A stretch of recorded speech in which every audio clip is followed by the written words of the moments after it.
Luminosity's terrorist side, that's cold, bolts, fur, steel, and fallen. Yeah, and this is going to be a tall test, but I mean, they're starting on that CT side. You mentioned this map does tend to be a little bit more CT sided, but Complexity is going to have to find a way to put some pressure on this offense early, keep them away from the bomb sites at the start of the round. You know, really have a presence in bathrooms and not get punished for it before. I mean, they can't give Luminosity too much space to execute onto these bomb sites. And then one of the biggest factors is you said that there's sub 50% win rate on both sides of this map, and already it's not off to a good start as Sanks is going to come under fire from the subway. Fur takes him down, as well as Roka falling over at B. And already a stream of Luminosity players flooding over in that area. But look at Automatic. He's actually got the flanks, or pardon me, that Semphis is on a big flank as well. Automatic, I think, is over in that area as well. So two players just pushing all the way through the A bomb site, going to be able to find some success over towards B. But that bomb is rotated all the way back over towards the A bomb site. Fallen's going to be planting that behind the double stack boxes there and going back towards the bank side. So it's going to be a 3-on-4 retake situation. And look at how far back Fur is playing right now. He is just waiting for Automatic. Going to catch him in the back here in just a second. Taps him away. Semphis is going to be the saving grace at this point. He's looking for the headshot here on a cold. He's going to get it. So he's down into a 2 versus 1, but he's got to ace this in order to win. And that bomb has been ticking for a while, and he doesn't have a kit. So this is probably just going to be, let me try to get some exit kills at this point, try to stack up a little bit of bank moving into this anti-eco round. Yeah, I mean, this is the thing. Complexity gets aggressive over towards A. They actually have a really nice, quick flank coming around, but they lost so many players over at B that the flank doesn't have time to come to fruition. And then at that point, I mean, Complexity just doesn't have the intel. They feel they're dedicated to B, and Luminosity slips right through that flank, right through the crack, and just goes up the stairs straight into the A bomb site. So pretty much a default easy win there for Luminosity, just based off the strategy that was called and the kills they got. So going forward, you see Luminosity, I mean, they're not messing around. They go for the MAC-10s. They just want to blow some people up. They're going to do a little bit of farming. You got to get that bank established early on this one, especially with the less expensive rifles on the terrorist side. And they're going to get a golden opportunity here because one of the players from Complexity is actually dropped from the server. So it's actually Valens that drops from the server. So they're going to get a 4v5 for this anti-eco. Valens does get back in, but it's too late. He's not going to be around for this one. And there's little bit of scout action there. He's just keeping like an extra 600 out of the hands of Luminosity. Drops. He's like, no bonus money for you. There you go. That's the new meta. Everybody reconnect into the anti-eco round and they get no extra money for it. So either way, Fur gets that easy kill with that MAC-10, and look at Roka. He's got a Zeus here. This door opens. I mean, he's playing a dangerous game. He gets hit with a flashbang. He's completely blind and can't pull out that Zeus quick enough, so he gets taken out by a flying MAC-10. And now Sanks and Semphis are just chilling in this A bomb site, hoping and praying that someone comes to him, but it's not going to be. Yeah, the only player likely to even encroach on that position would be cold, who's playing so far back it doesn't even matter at this point. But now it's going to be Bolts getting aggressive here in the B halls, looking for that corridor pick down towards the A bomb site. But he's even going to back off a little bit here, not going to really risk too much. And Sanks is probably going to get blown up in a second here as he is working his way up. Let's see where he decides to go as Bolts still working his way, checking all his angles. He's got Semphis right around the corner, going to spot him out. Semphis pops a shot, and no damage to be dealt there, but we are going to see a couple of the players here from Complexity trying to save these pistols, but cold coming around finally makes his presence known at long A, and that is going to be Semphis down and out at this point, and that's, here comes the push. Bolts, is he going to get there in time? Oh, he did! Takes down Sanks in the long run, and that's going to be, I think, Bolts actually picked up 2 there, so that was an extra $1,200 for him. Yeah, and crucially, Semphis, he didn't buy any, or they didn't invest in any armor across the board. So Semphis with those 3 kills in the pistol round, he's got $3,700 right now. So he's going to be fine to pick up that AWP going forward into the 4th round. A lot of times that'll get negated if you buy that armor and buy some nades in the 2nd or 3rd round. But Semphis is sitting pretty to bring that out immediately, and Automatic getting aggressive. He gets dropped by cold. There's just more money in the bank. Yeah, and like you said, exactly that situation. They're just going for the farm, trying to get as much money as they possibly can in these opening rounds, and they're doing a pretty solid job. You can see a couple of their players up over $5,000, and finally a peek out, but Cold's going to find a second one this round, and not a lot of damage being dealt either. He's got one more player to beat, and he gets him as well, so that's $1,800 now in Cold's pocket this round alone. Yeah, that's just sickening. He's going to have so much money. He's almost up at 6K. He's at 5,700, and he's still hunting. He's still going for it. So there's Valens inside this bomb site. He gets taken out by Fur. Roka's all that's left. No armor, just a 5.7, doing a little bit of gliding on the wall. But this is Luminosity. These two eco rounds, they haven't lost a single member yet. So this is really, really well done on their part. They don't lose. They don't have to rebuy any armor whatsoever. And they've got two players, 9,000, 9,500, and that's just sick. And here's the interesting side. Let's see how many of them actually upgrade from those AKs, or upgrade from those SMGs. And you can see 2 AKs getting purchased up here by coL and Bolts. Fur yet to buy anything, as well as Steel and Fallen. So it looks like they're just going to run with a 2-rifle setup this round. So a very bold play here from Luminosity. We'll see how it pans out here, but I like it. I really do, because especially with them pushing towards the B-bomb site this fast, they're going to be able to get those SMGs up in their face. But there's one of the rifles already down and out. You can see the smokes raining on him. We've got a one-way smoke here from Roka. That's beautifully positioned. And he's going to be able to drop one, look for the second. He's going to be able to get that as well. So a great job from Roka playing for barrels. And that's going to leave those last 2 players as Valens cleans up Bolts. The last one's Fur as he drops his MAC-10. And he's going to go for the 5.7 only. Yeah, this is actually, brutal. Automatic jumps up, spots Fur, and just spams him through. So barely any damage dealt whatsoever from Luminosity. And that's huge, because Complexity actually didn't have head armor that round. So, I mean, that MAC-10 and that ump, and that could have done severe damage if that just comes through and gets a nice lucky headshot while moving. But either way, I mean, the point of not upgrading too many weapons there is that they can deal some damage without investing any more money, and it doesn't pan out for them. Now, they still have so much of a bank that it's going to be another buy. Fallen, we've seen what kind of a beast he can be with the AWP lately. He's going to be going up against Sempus, and this is where Complexity was at their best last night. With this AWP, Sempus able to get some picks on the defensive side and just eventually win out these advantageous defensive situations. Well, we'll see how they do this round. Is Roka much different position here? He's just going to a little bit of a headshot angle there, looking to the backside of the stripper pole. But it's going to be a full buy round, a full arsenal on both sides. Obviously, Symphis. Oh, there it is. Nice bait and switch from his teammate, popping the door open, and he's just going to be able to fire freely onto Fur. Wow, a little alliteration there for you. We're going to be seeing that man advantage go the way of Complexity to start off the 5th round here, and I really like that play. Obviously, a little bit of teamwork going down, and that was nice. Yeah, that was really cool. Sempus just chilling and lets his teammate open the door for him. But just another situation now where Luminosity in a 4-on-5, 3 members working their way up long. But here's this defense. I said Complexity was going to have to be able to put some pressure on Bathroom. Sempus is going to get to that battle with Fallen towards long. That's an op versus op. Neither of them find anything there, so they just fall away just a little bit. And that's a pretty expected battle for us to be seeing throughout this matchup. And Symphis obviously staying very mobile with that scoped rifle. Going to be over that B-bomb site to get the early pick. Going to be all the way back over towards the A-bomb site this time. Goes for the spam through the smoke, and he rips Bolts in the mouth. coL's going to be able to get the saving grace kill onto Sanks as they try to make their way in to get this plant. And coL on the edge of this smoke, he is trying to get the plant down. And he does manage to get it in. And they're going to be falling all the way back towards the bathroom side. So now the tables turn a little bit more here, and now we're going to see Complexity on the offensive trying to get into there and get that bomb plant, or a bomb defuse, pardon me, but it is going to be an aggressive push out here from Automatic. He's going to be able to find first blood. He's going to go for a little bit of a pre-fire, and Symphis finds coL. That's going to be another one on the board for him, and Fallen sure to fall here in a second. That bomb gets defused anyway, and Fallen, he's going to pick up a couple more before he goes down here in the end, as Valens sweeps him under the rug. 2-3, Complexity chipping back into this one. Yeah, but Fallen makes it pretty expensive there, getting 3 kills at the end, so brings it down into a 1-on-1 despite the fact that he can't win the round.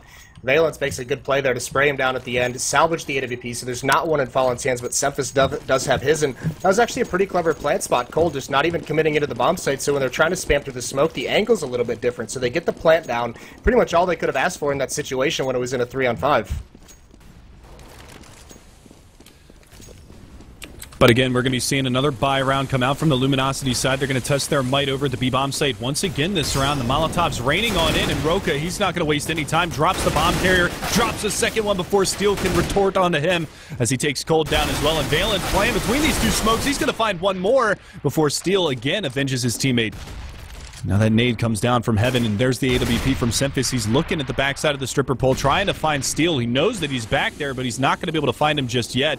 And Sanks is actually going to peek out, spots the gun barrel, and drops the Molotov to boot.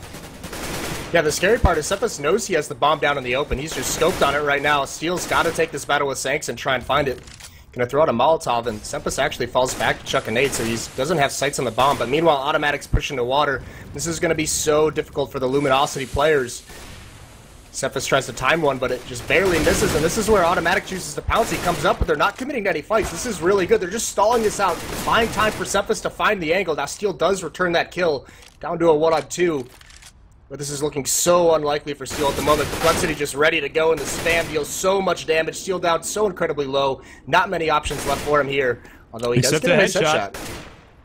I was just about to say, he gets a nice headshot. Not going to be able to swing on Automatic, who does peek a little bit wider than I would have thought that he would, especially with 15 seconds and no bomb plan at the time. But Steel with a big round, he picks up his first 4 kills of the match, and it almost comes in an ace round for the win for the Luminosity side. But Complexity even things back up, and for the first time in this matchup, they're going to break the bank of Luminosity. It comes in the 7th round, so we're going to see a save. They're going to buy up a couple of armor as well, but it's going to be predominantly Tech 9s, 1 P250 on Steel. And we'll see where they decide to send their forces this time, because they're not having much luck at that B-bomb site. I haven't much luck anywhere. I mean, they have yet to have a gun round where they've gotten the first kill in it. So this defense from Complexity after that pistol round has really shown itself up, and they're finding all the advantages. Sank sprays one down. He's got Fur up close, and he clotheslines him as well, but Bolts trades it out. Nice shot from Simpus, though. He misses the the AWP shot, switches over to the P2000, and just eliminates Bolts immediately.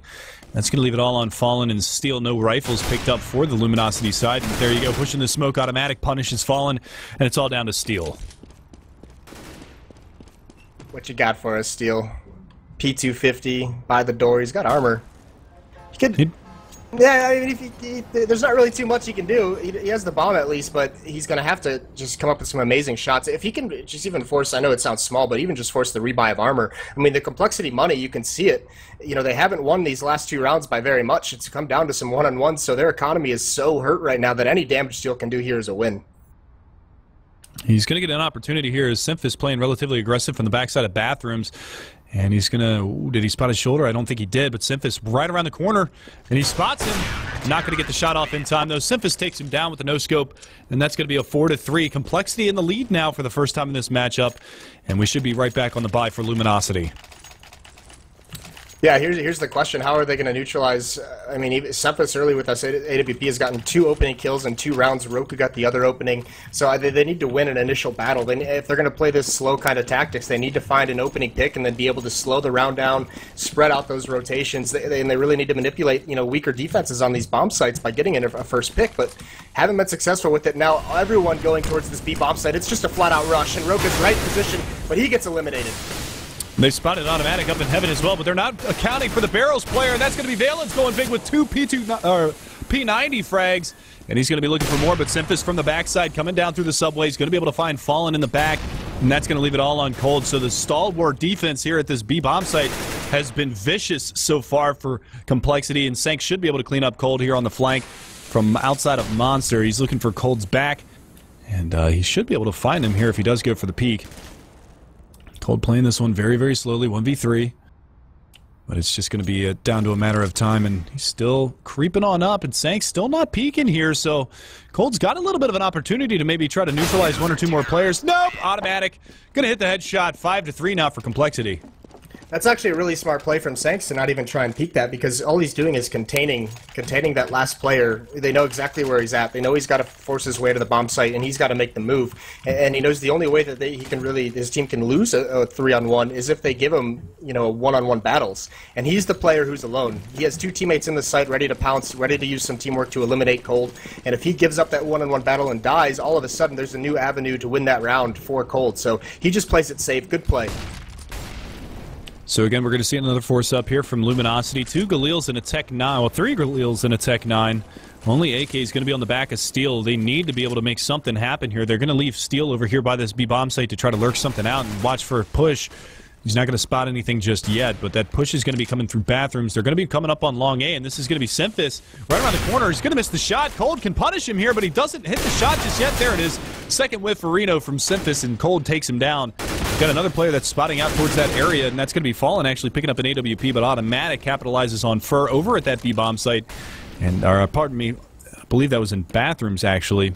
Yes, it was. Fur was swinging out to try and grab the angle on that fallback, and Automatic just eliminates him. And now, I mean, there's no map control for Luminosity. They've got to, they're kind of waiting here. Steel's over at the B bomb site. They're waiting for him to make some noise. See if he can find a pick. He knows he's got a one-on-one at this bomb site. And there's Valence jumping out of the window. Is immediately traded off, but this should be a signal. This hit needs to come in quickly from Luminosity. Yeah, but quickly, it doesn't look like it's in their repertoire right now, and they're going to get peeked out. Double peek from Bathroom. Sanks is going to capitalize on the damage that Automatic did, and he's going to be able to find another one as Automatic, and him just going to work right now at Bathrooms, and Sanks locking it down. 3K for him on the round. 6-3 now. Complexity just giving it to Luminosity on these gun rounds. Yeah, that time it came down to the fact that Luminosity didn't have any map control whatsoever. They had 3 players at long and 1 over towards B, so they had no control of Bathrooms. Complexity had it. It was all theirs. So when Luminosity does want to switch up their position, they do want to fall back into Bathrooms and get a new angle on the site, the positioning for Complexity is just too strong. And now, just with how crushed they've been getting, this is 6 rounds straight for Complexity. And despite some, one-on-ones, it really hasn't seemed, too probable for Luminosity in a lot of these rounds. So they're a little bit confused on what's happening right now. They're going to take a timeout, talk some things over.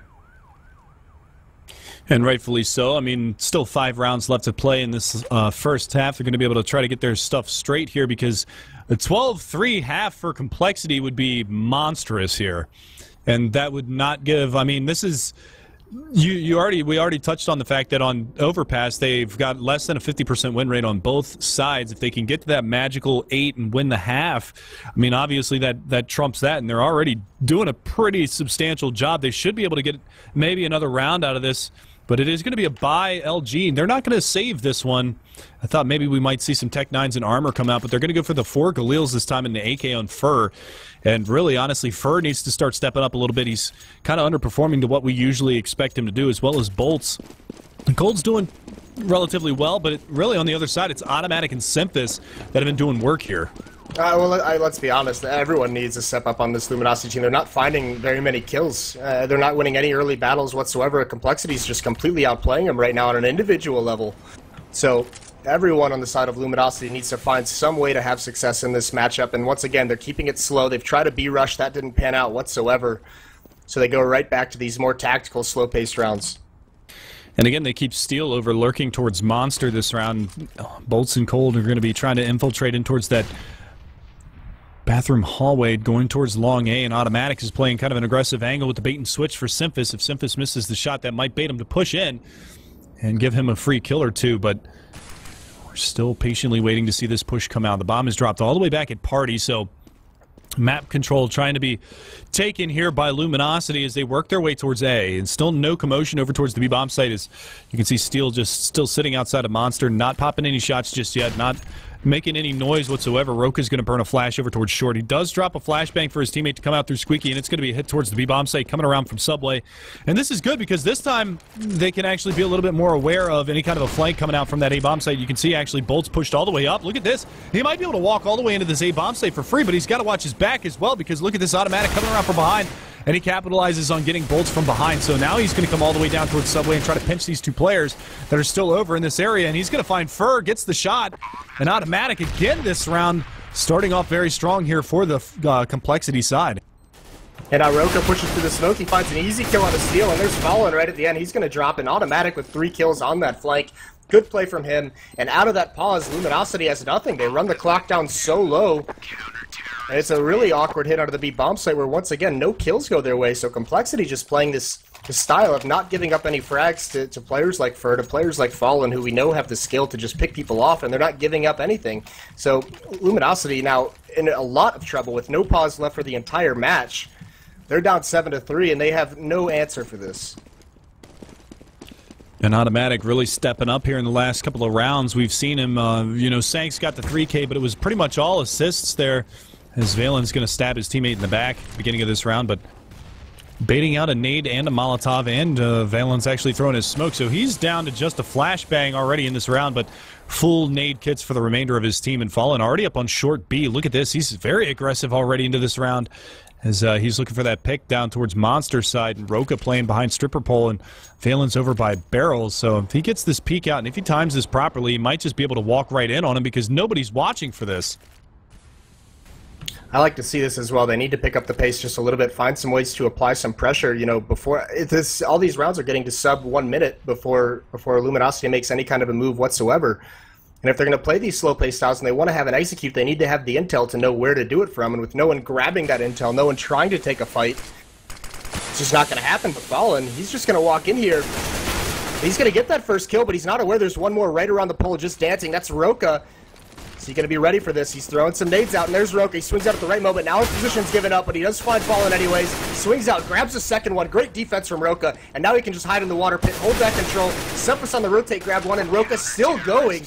And Cephas with the second one just shuts everything down. Yeah, Complexity, ever since losing the pistol round, have just been coming out swinging, and they look extremely good right now on their CT side. Roka locking it down from the B-bomb site, playing that one extremely intelligently. I mean, just like you said, the whole bait and switch, working his way around that pole. He gave up his position right there, but he swings on him so many different times. They don't know which direction he's going to be coming from. Fallen misses a crucial shot, and his teammate gets taken out for the pays the price for it as well. So good job from Roka holding that bomb site pretty much solo. Yeah, it was really, really cool how he used that pillar as cover. Just found some one-on-ones on either side, and now we have Sanks under some pressure. He gets dinked. There's a first kill for Luminosity.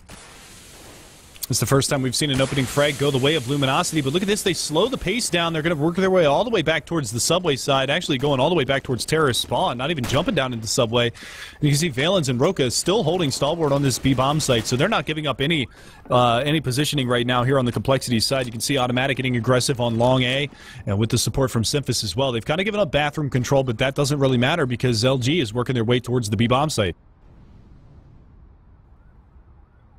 Yes, they are, and it's Valens and Roka. I mean, they're playing this very similar style. Even a man down, just not committed to holding the bomb site, just holding water. Playing at some far away positions so those rifles can come into effect. And here we go. Here comes the push out. The smoke comes into the site. Now Roka, he's going to adjust his aim real quick, but he's not able to get it done. Fur takes him down. Valens by himself is going to have to lock this one down. Not going to be able to find that pit player just yet. That's cold in that area. And look at this, LG just vacating that bomb site. They might be able to get the flank here onto Automatic. The flashbang comes over the top. Nice job, and there it is. Steel with the Juan dig onto Automatic takes him down. And still spamming away. It's going to be Steel or Cold from the pit. Gets taken down from Valens. Symphys going to come in with the 5-7. Able to find another one. It's down to a 2v2, but Fallen is there. And Symphys comes down to a 1v1 in the long run, but Steel gets it done. Luminosity finally able to win a round, and it comes on an eco. Yeah, that's the funny part, right? Because they've just been completely shut down when they have AKs and even this AWP that we see Fallen pick up. But that round with the Tech 9s and the Deagles and just the upgraded pistols, they pull one out. I mean, that time Complexity just wasn't able to get those kills at the end of the bomb site, so it just makes that spot of holding water right behind the site so much more, so much more easy for Luminosity to just swarm it with the pistols. But now we see a change up. Symphys is going to push down these stairs with the AWP, and Fur's there. He grenades it, but he's not ready for that peek. Symphys eliminates him from the round. So as good as the last round looked for Luminosity getting that early pick, they're going to get traded immediately out right after that round is all said and done as Symphys able to find opening blood here. And there's actually 4 players over in this. Actually, all 5 players from Complexity are over here in this B-bomb site. Kind of a crazy little pre-stack over there at the B-bomb site to start things off. Oh, And Roka, Anders is going to be so happy to see that boost. He's been preaching about that boost for so long, and we've seen it a couple times, but he loves it whenever that trick's brought out. well, it works, and Symphys and Fallen going to go to battle here by Monster, and Symphys wins it. So 2 frags on the round for him. Roka's going to be able to find that other one, and it's going to be down to Bolts and Cold as they try to make their way in towards this A bomb site with a couple of flimsy smokes being tossed out here from the Complexity side, but it's going to be enough to hold him back. Cold already swinging out. He might be able to find Sanks here playing behind Optimus, and he does. There's the trade. An Automatic. He's not done yet. He's going to go for the repeak. Can he take down the last player in Bolts? There's the Molotov to the backside. And a nade to follow. And Bolts. Valen's going to clean him up, but Bolts taking a tremendous amount of damage from Automatic before all is said and done. Yeah, now the economy gets reset, at least the losing bonus, but with the fact that they won an eco round and with the fact that they get a plan here, this might be a force buy situation for Luminosity. They might just want to go for it. Steel's at 4,600 before he even gets more money for this next round, so looking at the economy as we move forward, looks like actually they are just going to choose out. Nope, here's the force buy. Steel picks up an AK, Fur's got the Galil, and they've got 3 Tech 9s beside it, so that is just enough money, they feel, to have a good shot at winning this round. But either way, I mean, they have to neutralize the early kills, because Symphys getting that pick onto Fur and then that boost over on short to get one more kill. I mean, they get some nice trades coming. They get a nice trade coming into that A bomb site, but when they're already down 2 players, you can't just be happy with trades. No, not at all. And here you go. Automatic already behind the squeaky door. He's looking for some action over in that area, and he's going to have 4 players here from the terrorist side down there. And there's the peek out there doing a lot of spamming, trying to find the damage onto him. They get him down to 28. And then all said and done, here comes a nade over the top. Automatic, he's not done just yet. There it is. Simphis going to come under fire. And maybe a second one for Fallen as well. And he gets both players over there in Subway. Good job from him. But a little bit of damage has been done on both sides here as a nade comes out. Not going to find any damage onto Roka, who's playing relatively passive over there. And coL down to 4 HP. Really turtled up now here on the terrorist side of Luminosity as they try to wait for any of these peaks to come out. And then, well, this is the thing, too, because once again, they have no map control over towards bathrooms, over towards long A, so they don't really feel like they can fall back. But with a man advantage, they can run the clock down. They can, they've forced Valence to rotate over towards the A bomb site just to be a little bit honest, but they're sticking all around the B site. So Roka's, once again, he's going to have a lot of work to do, and he's pushed up over towards Monster all solo. Yeah, but this isn't a bad position for him to be in. He's working his way back towards this smoke. He's actually going to fall all the way back towards water side. No, he pushes back. Oh, I thought he was going to risk it and push back on through that smoke, but he might be able to neutralize a 1v1, but Steel is going to be there to help his teammate out. The bomb is going to get planted here in this B bomb site, and it's going to be a 2-on-4 retake for Complexity. They've got the money in the bank, so there's no reason not to go for this one right now. As you can see, it's just Valence and Sanks left alive in this situation. They're going to be looking to do a little bit of damage here onto the Luminosity side. Bolts with a very passive setup on short. He's got teammates to assist as well in that area, and it's going to be Valence coming all the way around. He's pre-firing down in the water. Not going to find anything in that area as very passive post-plant positions here from Luminosity, and this is going to pay off for him in the long run because they are going to walk away and put their 5th round on the board coming into the final round. And again, it comes on a very unlikely buy from them. Yeah, and it comes also on the fact that, this is the round where, even with Automatic getting that first round, they're able to neutralize that early round aggression from Complexity. They take those 2 kills out in the stairwell, and from there they can just, slowly kind of strangle the life out of Complexity as that round goes on. Just use the timer as an extra man, and it's just such an advantage on their side. So, what looked so dire for a good stretch of this half, now Luminosity has turned into, 5 rounds, and that's definitely doable for him. So this is really well put together despite, massive struggles where they lost 7 rounds straight. 8 rounds straight, excuse me. So 9-5, Luminosity, they got to feel a little bit more confident with the way that this half has turned out. Obviously, getting 5 rounds is not a bad start. There's the trades coming out, and Fur and Bolt's going to go to work here. Sanks and Automatic both down. Simphis finds one with the deagle, but Bolt's is there for the trade, and now the rotation is on. Roka has an auto sniper, so not a very good weapon to have for a retake here towards the A bomb site, but look at this. They're falling back all the way to B, and let's see if they read this properly on Complexity's side, because no push in towards that bomb site. Roka looking like he wants to feint back towards this B bomb site, and that's exactly what he's going to do, and if he goes and plays from the heaven spot, he might be able to find some serious damage onto these players coming in towards B, but he drops into water, going to work his way back over, Molotov to drop. And let's see what he's got. He's going to go for the peak. He's going to do some serious damage on the Bolts, the nade to follow as well, and that's going to find a little bit extra damage there. But now he's going to be able to alert his teammate that, hey, there's a hell of a lot of players over here. I'm probably going to need your help. And Valence flanks down in the sewers to the door, but Roka's still with this auto sniper. This is a tough spot. A nice headshot. He tags one more. He sprays down Steel, and it's just Bolts left, who is already tagged. There's the flank from Valence coming into play. A nice defensive recovery after that initial aggression goes completely in the way of Luminosity. So Complexity going to take the lead at halftime. 10-5 is your scoreline, and we'll see them on their terrorist side, see if they can continue to lock things down. But Luminosity, obviously with a lot of force buys in that first half, maybe they felt a little bit, comfortable with the scoreline that they have. Maybe they're relying on their comfort of their CT side. And we'll have to see that here because this is a very crucial pistol round. If Complexity win this, they could be up to 13 rounds very, very quickly. Yeah, and you can see how important the pistol round is. On the T side especially, where Luminosity was largely shut out. They only won 2 gun rounds. Their other 3 came from the pistol and the ensuing eco. So without that pistol round and those eco round wins, they would have been in almost an unwinnable situation. Oh, and Fur already gooshed down to 20 HP. He went for the aggressive push towards Fountain, spotted a whole herd of terrorists from Complexity pushing their way out towards that area, and now they got to deal with a player already down to 20 HP. Is Fur going to play a very passive-aggressive setup here, and Fallen going to take a peek towards long A, spots 3 of them pushing, and this is going to be a very tough hold here now for the LG side. As you can see, Fallen's going to get tapped away. Valence with that Tech 9 is going to do work, and now the bomb plan is coming in, and Fur goes down. Simphis continuing to dominate from that first half, and Sanks is in a great position here to find Bolts. He does a little bit of damage, going to go for the repeat and gets the headshot. Roka as well, and Steel, your last man standing, P2000 in hand, but he has got a full lineup here from Complexity to deal with. And he's not even going to get anything as Simphis and Sanks lock it down. And Complexity pick up the second half pistol to put themselves up by a 6-score lead. Yeah, it came down a lot to early damage once again for Complexity. They goosh Fur right off the bat when he gets aggressive, and then when he falls back into the A site, he basically just has to turtle behind Optimus. And, I mean, Fallen's fighting over towards Long, but Fur can't do anything. He can't get aggressive because one bullet's going to take him out, so he's just trying to hide and get one gimmick kill before he falls. And with no support, I mean, that was just a very aggressive pistol run out of Complexity. It goes their way.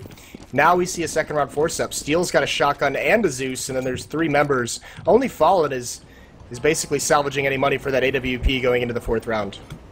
Yeah, and a heavy stack towards the B bomb site here from the LG side as well. You can see just an aggressive position from Fur. He's got the CZ, but he's going to be able to hear a lot of footsteps coming in towards this A bomb site, and he's got to, well, he's going to have his hands full. Gets a nice shot there onto Sanks. He's going to go for the spray down onto Simphis, but he's not going to be able to make it happen. Now the rotation is on, and you can see they're doing a little bit of damage here to these players, but Complexity going to lock it down. Roka and Automatic going to chime in with a couple themselves, and that's going to leave it on a 4v2. coL looking for something. And even that Nova not going to be able to find anything. Automatic cleans up coL 12-5 now for Complexity. It happened in a flash. Yeah, they did some good damage, just couldn't clean anything up. So, you know, I mean, now Complexity just with a huge advantage. This is going to be a full save out of Luminosity. They do not even, I think they upgraded one pistol that's on bolts. Nope, he still has a P2000. Those icons screw me up sometimes, the P250. But either way, this is a good chance for Complexity. I mean, they didn't even take very much damage in that round. So if they can get another round like that, have some economy, then, I mean, that's just one way they can win out the match. If they don't win it outright, they can just choke off the money situation and just win some rounds where Luminosity won't have the nades to utilize. So this is really where we get to see whether or not Warden's strat calling from the back lines is going to be beneficial to them. Obviously, they're going to turtle up a little bit here because they are playing against the anti-eco. They can hear Steel. Actually, Simphis is going to hear Steel running around. And now they're going to completely vacate this B-bomb site, and that's going to be the wrong call on Luminosity's side. They've only got one player left over here that's Fallen, pushing very aggressive. coL finds Valens over at A. That's going to be the only player that they find. And now the push comes in towards B. And this is exactly what you kind of harped on in the first half, about how LG would get a pick on the opposite bomb site, force the rotation, and then they just sit in the backside of bathrooms at A rather than pushing on in and trying to take the fights. Complexity wasting no time getting into B. Yeah, the Dean, Warden, Coach Dean makes a really solid call there, just kind of reads it perfectly, and he's got to be happy about this scoreline so far. It's going to be a 13th round for Complexity, barring a miracle retake. There are no kits, so all that LG can really hope for here is some damage. They're going to have to clear out water. There's Roka, sprays one down. coL grabs him, though. Not able to salvage the AK-47 at a time, and from there it's just a Automatic grabs 2, Cephas grabs 1 of his own. Another solid round for Complexity moving forward, 13-5 into the first gun round. Fallen going to pick up the AWP immediately going into this round. Valens is going to be on a rebuy. Let's see if he buys an AWP and drops it to Simphis, because Simphis can just throw him over the AK. So that's probably a little bit of the discussion. No, he's just going to go for the AK. So Complexity going to go for the full automatic rifle buy here. Steel going to be on a FAMAS. He did go a little bit aggressive with that Nova buy a couple of rounds ago. You can see Fur actually playing with the Zeus and an M4, so maybe see a little bit of Zeus action. But he's going to be aggressive on bathrooms. Not going to find anything in that area. It's just going to be a pretty aggressive push coming towards that B bomb site. Automatic taking some spam damage down to 60 HP. And look at this, actually not even favoring that M4A4 on the CT side whatsoever. Talking about the LG squad, so Steel going to be playing behind this smoke and water pit. He's looking for something. Roka's going to be pushing on up here, and he might get the shot off. He's still looking for him. They actually pass each other through there because of a flash, and Roka should be able to get his back. There it is. Steel is going to be able to find Simphis, but Roka's there for the trade. Still looking for another one, but Roka is going to take the initiative, finds bolts, and this is crumbling for LG. There's not a lot that they can do here because this turtled up position now for the Complexity side. Spotting out the shoulder of Sanks in the bomb site. Not going to be able to find it, but Fallen walls him down. And now Roka from the pit, he falls to coL, so the retake is on. It's a man advantage now coming towards the LG side. Automatic coming around from Monster is going to be looking for one, but Fallen goes down. Still looking for the defuse. They haven't gotten on it just yet. And there it is. Valens is going to be able to find one, and coL goes down, so Complexity salvage it anyway. Yeah, doubled up over towards Monster. Luminosity was not ready for Valens to come out after his teammate fell. Either way, the damage is done there by Roka. I mean, getting into pit like that, even though he misses the first guy, he trades him off, and then just holding that position, it's such a difficult spot to clear out. CTs eventually do get him, but just some nice post-plant play there from Complexity, which is really, really good to see. So Luminosity now it's really dire. Now it's turned into a little bit of a stomp. I mean, that was the round. They had to get that one to kind of try and go in and run on their own defensive half, much like Complexity did, but only a scout on Fallen, some upgraded pistols. they've got to pull out a miracle now. Well, we kind of saw it happen in the first half. They weren't able to win any of those gun rounds moving forward, but once they got onto the pistols, they actually found success. So maybe they'll find the same success here on this eco round, but again, it's going to be a very tall order for him. You can see Fallen's going to be working his way over towards long A to try to spot out for any of the players that are going to be over there, and Simphis with the AWP is over in that direction as well. So we could see the scout on op battle, but honestly, it's probably not going to turn out too well for Fallen in that avenue, but really slow play from Complexity, and I like this. You know, obviously they know they've reset the money, so there's no reason to force their way into any of these bomb sites immediately into the round. So doing a good job on Complexity, and it's showing 9 rounds to the good. You know, they've just Complexity just sends Roka out on a scouting mission. He's got an AK-47. He spots the scout. He's got one over on Catwalk on short. He hasn't searched it out. That's Bolts, but Bolts hasn't been aggressive whatsoever. So Roka has actually made his way into a pretty decent position, and he's confused because he hasn't seen anyone. So you can see Complexity start to rotate back towards B, but now he spots all of them. 4 members he sees, and he knows the scout is there as well. But I mean, Complexity's rotated all the way back. They were in prime position to just take over that A bomb site so quickly, but I mean, now look, this is just a game of rotations right now. All of Luminosity evacuates the B bomb site, so now that's the site that's completely open, and Complexity's already over here, so why not? But Ferb, he gets that kill in automatic. He's got a lot more to do, and he just tries to pre-fire, doesn't land it, and Sanks opens that bomb site up. And we'll see whether or not Sanks can continue to capitalize. They go for the boost over, and Sanks going to get the spray down plus the nade, and he's looking for 4. Not going to get it, though. Steel's going to be able to find 2 headshots, and now it's going to be Steel versus Valens. Valens did clutch out the last round 1v2, but picking up an AK now would be obviously a benefit. He does have a Molotov in hand as well, 83 HP to work with. The aim punch is going to be the factor in this one, and Valens playing an extremely passive position here around the corner. And here you go, the Molotov comes out. Going to tap the bomb, no kit. He's got really no time for this. He's going to go for the spray down, and Valens is going to clutch out another one, and that's going to be a 15th round now for Complexity as they are up by 10 and on match point. Yeah, normally I'd be like, all right, good save, Luminosity, or a good like mini buy. You did a lot of damage. That's all well and good, but 15-5, you can't take those moral victories anymore. So now it's the last stand of the Brazilians. Fallen busts out that op one more time. But it's been all Complexity in this matchup. This is an impressive match they're putting together.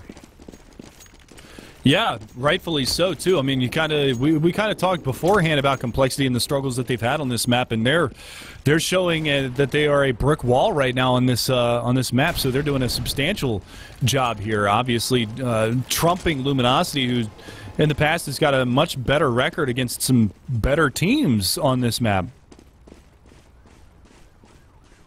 And just a heavy play over towards the A-bomb site. 4 members going towards long. 1 player control of bathrooms. Fur's pushed up in the corner. He's going to have cold just jump spotting for him. It's going to be a pop flash play because it's usually an op in this position baiting Fur out, but Fur hears all this noise, so now he might just take the opportunity. He might feel like he needs to make a play and get aggressive. And because all of Complexity, they pushed up long, they took control, they know there's nobody there, and now they've all fallen back. So Fur's on an information gathering mission right now. And we've seen him do this to great success in the past, especially on a map like Mirage. But this one's a little bit trickier of a map to kind of push for information on. But he's doing a great job of it so far. He's cleared out all the bathrooms. He's cleared out Party. He knows that they're not in this area, and his teammates should be able to rotate all the way back over towards the B-bomb site. But he's going to be able to catch the back of a couple of players. He lines them up. Going to be able to find the first kill and the second kill. Simphis and Valens dropped down to the floor. And here we go. Roka, Sanks, and Automatic. They're going to make the push in towards the B-bomb site. You've got Steel over here on short. What does he have for us? Sanks is going to find first blood. Steel not going to be able to line things up. A little late on that reaction, but flashbang around the corner, going to blind 2 players. The smoke comes out. He's not going to be able to find a line of sight on any of those players pushing him, but Fallen's AWP is there. Going to be able to find the first one. coL goes down. Automatic going to find one on the Fur as well, so we're down to a 1v2 now. It's completely flipped around, and Fallen's going to be our last man standing, and he can't get it done. Roka coming up with 3 huge kills to close out the match. 16-5 is going to be your scoreline as Complexity take it to Luminosity. Roka Start on the CT side, so that's Pit, Devil Walk, Lex, XP3, and Anger against a team that really doesn't need much of an introduction here. You've got Shroud, Sean Garris, Skadoodle, Schnothing, and Freakazoid. So we'll see if Cloud9 can lock it down on the pistol round, or if Winterfox is going to walk away with this one. We got a preemptive pause here, as it does look like we lost XP3 out of the server. Very quick pause coming in as he rejoins, and that's not exciting to see for someone who's got to go against Skadoodle. Last thing he wants is have to worry if his Counterstrike's going to crash. That's just the worst thing ever.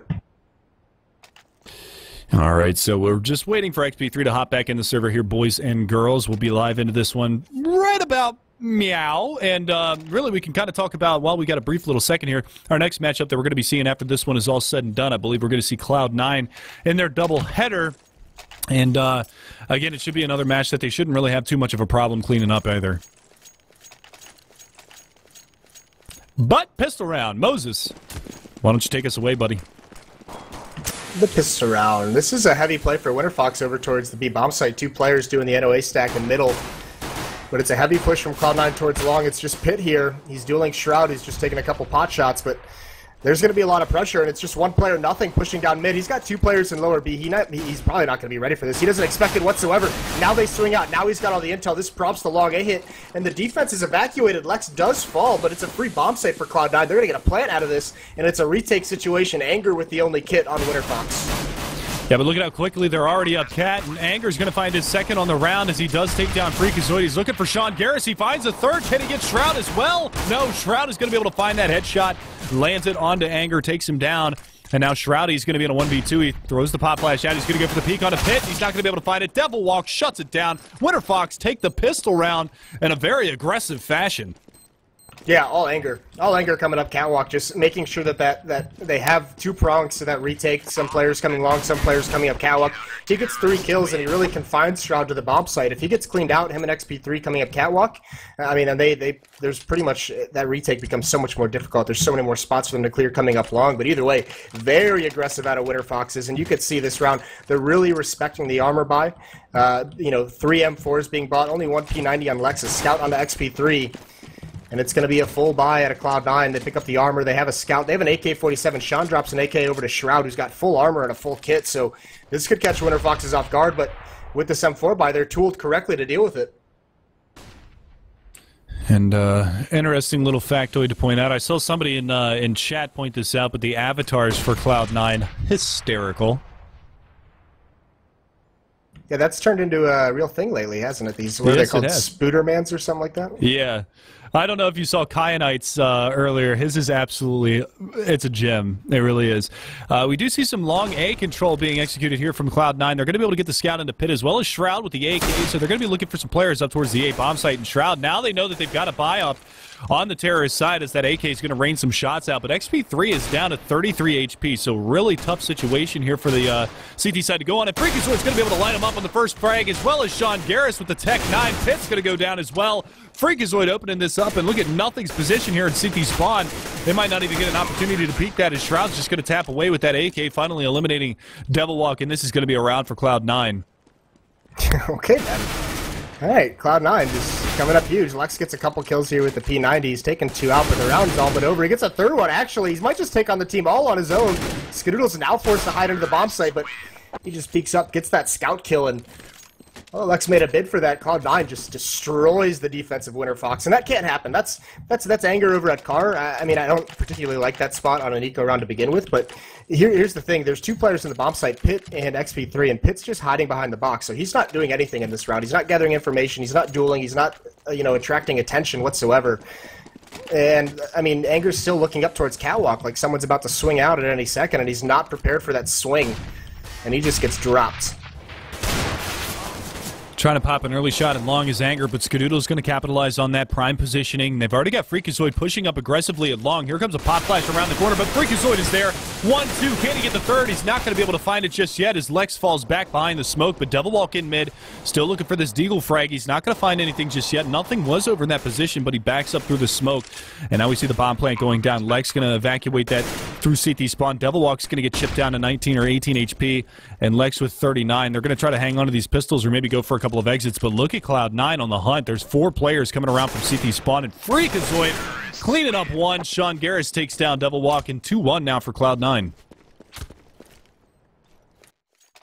Yeah, some dominant rounds here so far these last 2, and I don't even think Cloud9 lost a number there. So they've even, I mean, they still have that salvage M4 on nothing. 3 AK-47s. Shroud still has the MAC-10, but no damage dealt whatsoever, and WinterFox is not really investing into these rounds. They know they're going to have a really, really successful first gun round. That's going to get Nop out into their hands. It's going to allow them to do a lot more things. So Cloud9, Freakazoid just coming down mid very quickly, not slowing down, coming through the smoke, and Lex not prepared for it, has a nade in his hand. He gets dropped. Sean does some damage over at B. All of Cloud9 chiming in. Sean does eventually fall. And they're going to have to hunt down this AK-47 at some point. XP3 has it. He's going to try and save that moving forward.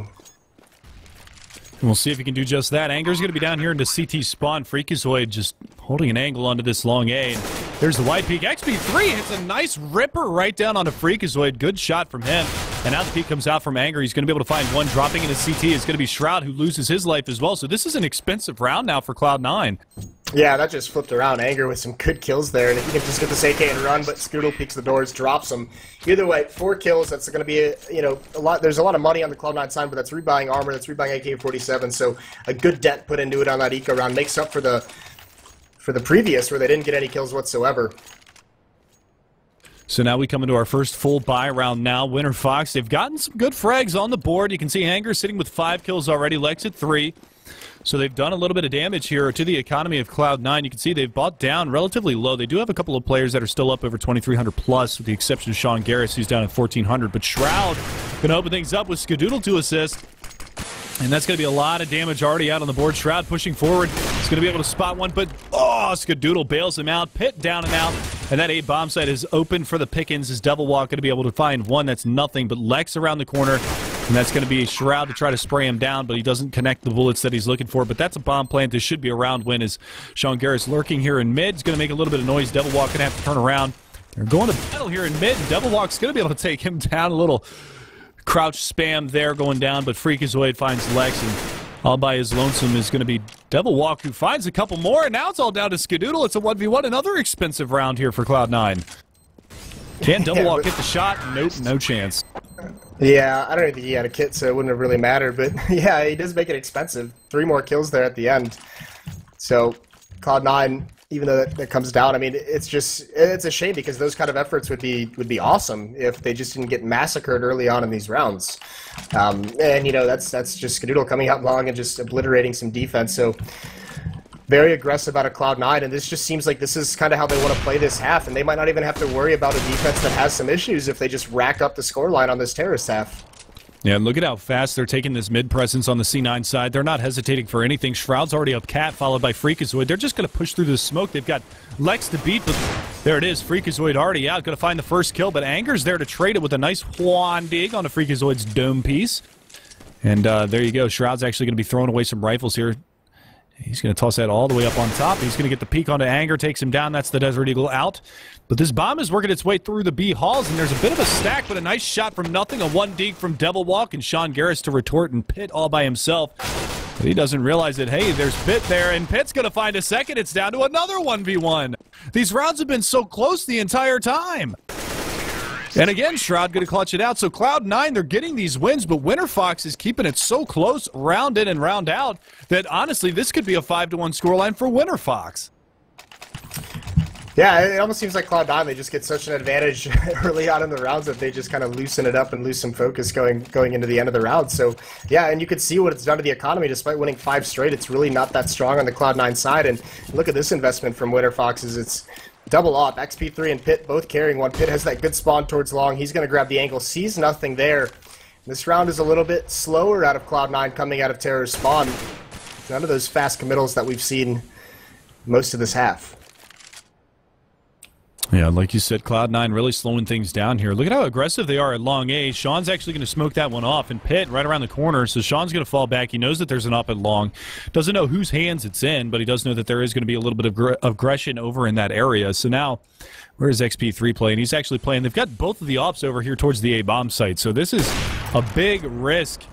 And we'll have to see whether or not it pays off here, but that bomb's rotating towards B, and this is going to be Devil Walk's territory as well as Lex, as they're trying to lock down this B bomb site. And well, they're going to have 3 players in their face here very shortly. No mid presence being made here from the Cloud9 side. You can see actually that Skadoodle working his way over towards B. But they line up for him. Devil Walk's going to find tremendous damage. They're trying to make their way out into this bomb site. They have kind of turtled up here outside of the doors, but this is going to be Lex, and he's not going to get anything. Skadoodle gets the shot anyway, and it's going to be Pit and Anger to try to shut this one down as flashbangs rain on their parade. And Skadoodle from window going to be looking for something. Shroud goes down, so it's down to a 3v2. But again, it's going to be another very tough retake for WFX. Nah, it's not going to be a retake. Yeah, not with double op setup. Well, I mean, that's the thing. Anger picks up an op right off the bat, so that just pretty much indicates that they'd already made the call to save. You know, unless Pit hits some kind of crazy shot as they cross. And just an overwhelming attack onto that B bomb site, and Devilwalk actually gets the first kill, and they did line up for him. If he was able to get a second one, that would have been great, but Lex, I mean, he was spotting mid, just jumping back and forth, and they weren't really prepared for 4 members of Cloud9 to just bully their way through those halls, so he wasn't there to back Devilwalk up, just didn't have the angle, didn't have a read on the situations. So once again, just overwhelming aggression from Cloud9 as they entered into these sites, just taking complete control. Now, fortunately, WinterFox still has the double op, but that round it didn't even have an impact whatsoever. So, I mean, how good is that going to be moving forward? They are going to be able to drop some Famuses and have a little bit of a force buy here in this round. And one of the things that I kind of hate to say, but in that situation where Devilwalk was, if he would have had an M4A4, he might have actually been able to take down Sean Garris as well because of that slower rate of fire on that M4A1S. Oh my God, Skadoodle, you gotta be kidding me. He's going for seconds. Finds a little bit of damage there on a Devilwalk as well, but he gets the wall bang headshot, takes XP3 down, and well, if it weren't for bad luck, he'd have no luck. Skadoodle, man.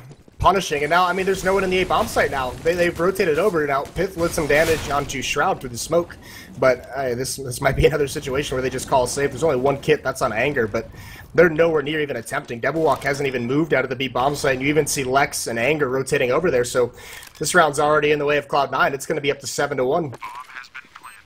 And a big bolstering first half from Cloud9 thus far in this matchup. A 4-man stand here for the WinterFox side with the exception of Pitt dying right now, but they do have the double ops. Lex is going to have one. Misses the shot on the Freakazoid.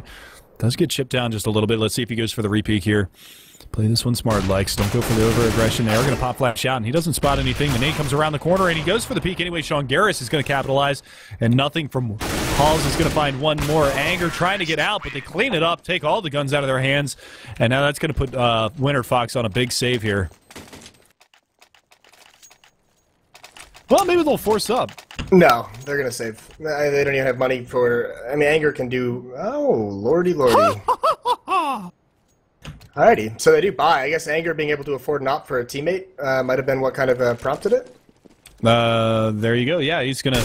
Well, Anger has the op. There you go. Now they're going to exchange it back over. XP3 is going to have that. So 7-1 your scoreline. Cloud9 doing tremendous work, but they're late on the boost. Yeah. There you go. Shroud and Freakazoid already up Cat. XP3, he doesn't even have a chance. And that just crumbles immediately. It's just a little bit of disorganization coming out of spawn with tossing around that op and finding who's getting what weapon, and that boost is late, and unfortunately the timing of it is when Cloud9 calls a catwalk rush, so you could just see the round ending before any kills were exchanged, and Cloud9 just steamrolling at this point, and forced by, they end up doing it in this round. I would imagine this round they're definitely going to save. Not even any money on anyone to drop any kind of a weapon whatsoever. Yeah, so this time they're not going to have a force buy. Well, what the hell is happening right now? They just got to the point where they need rounds more than they can really afford to save.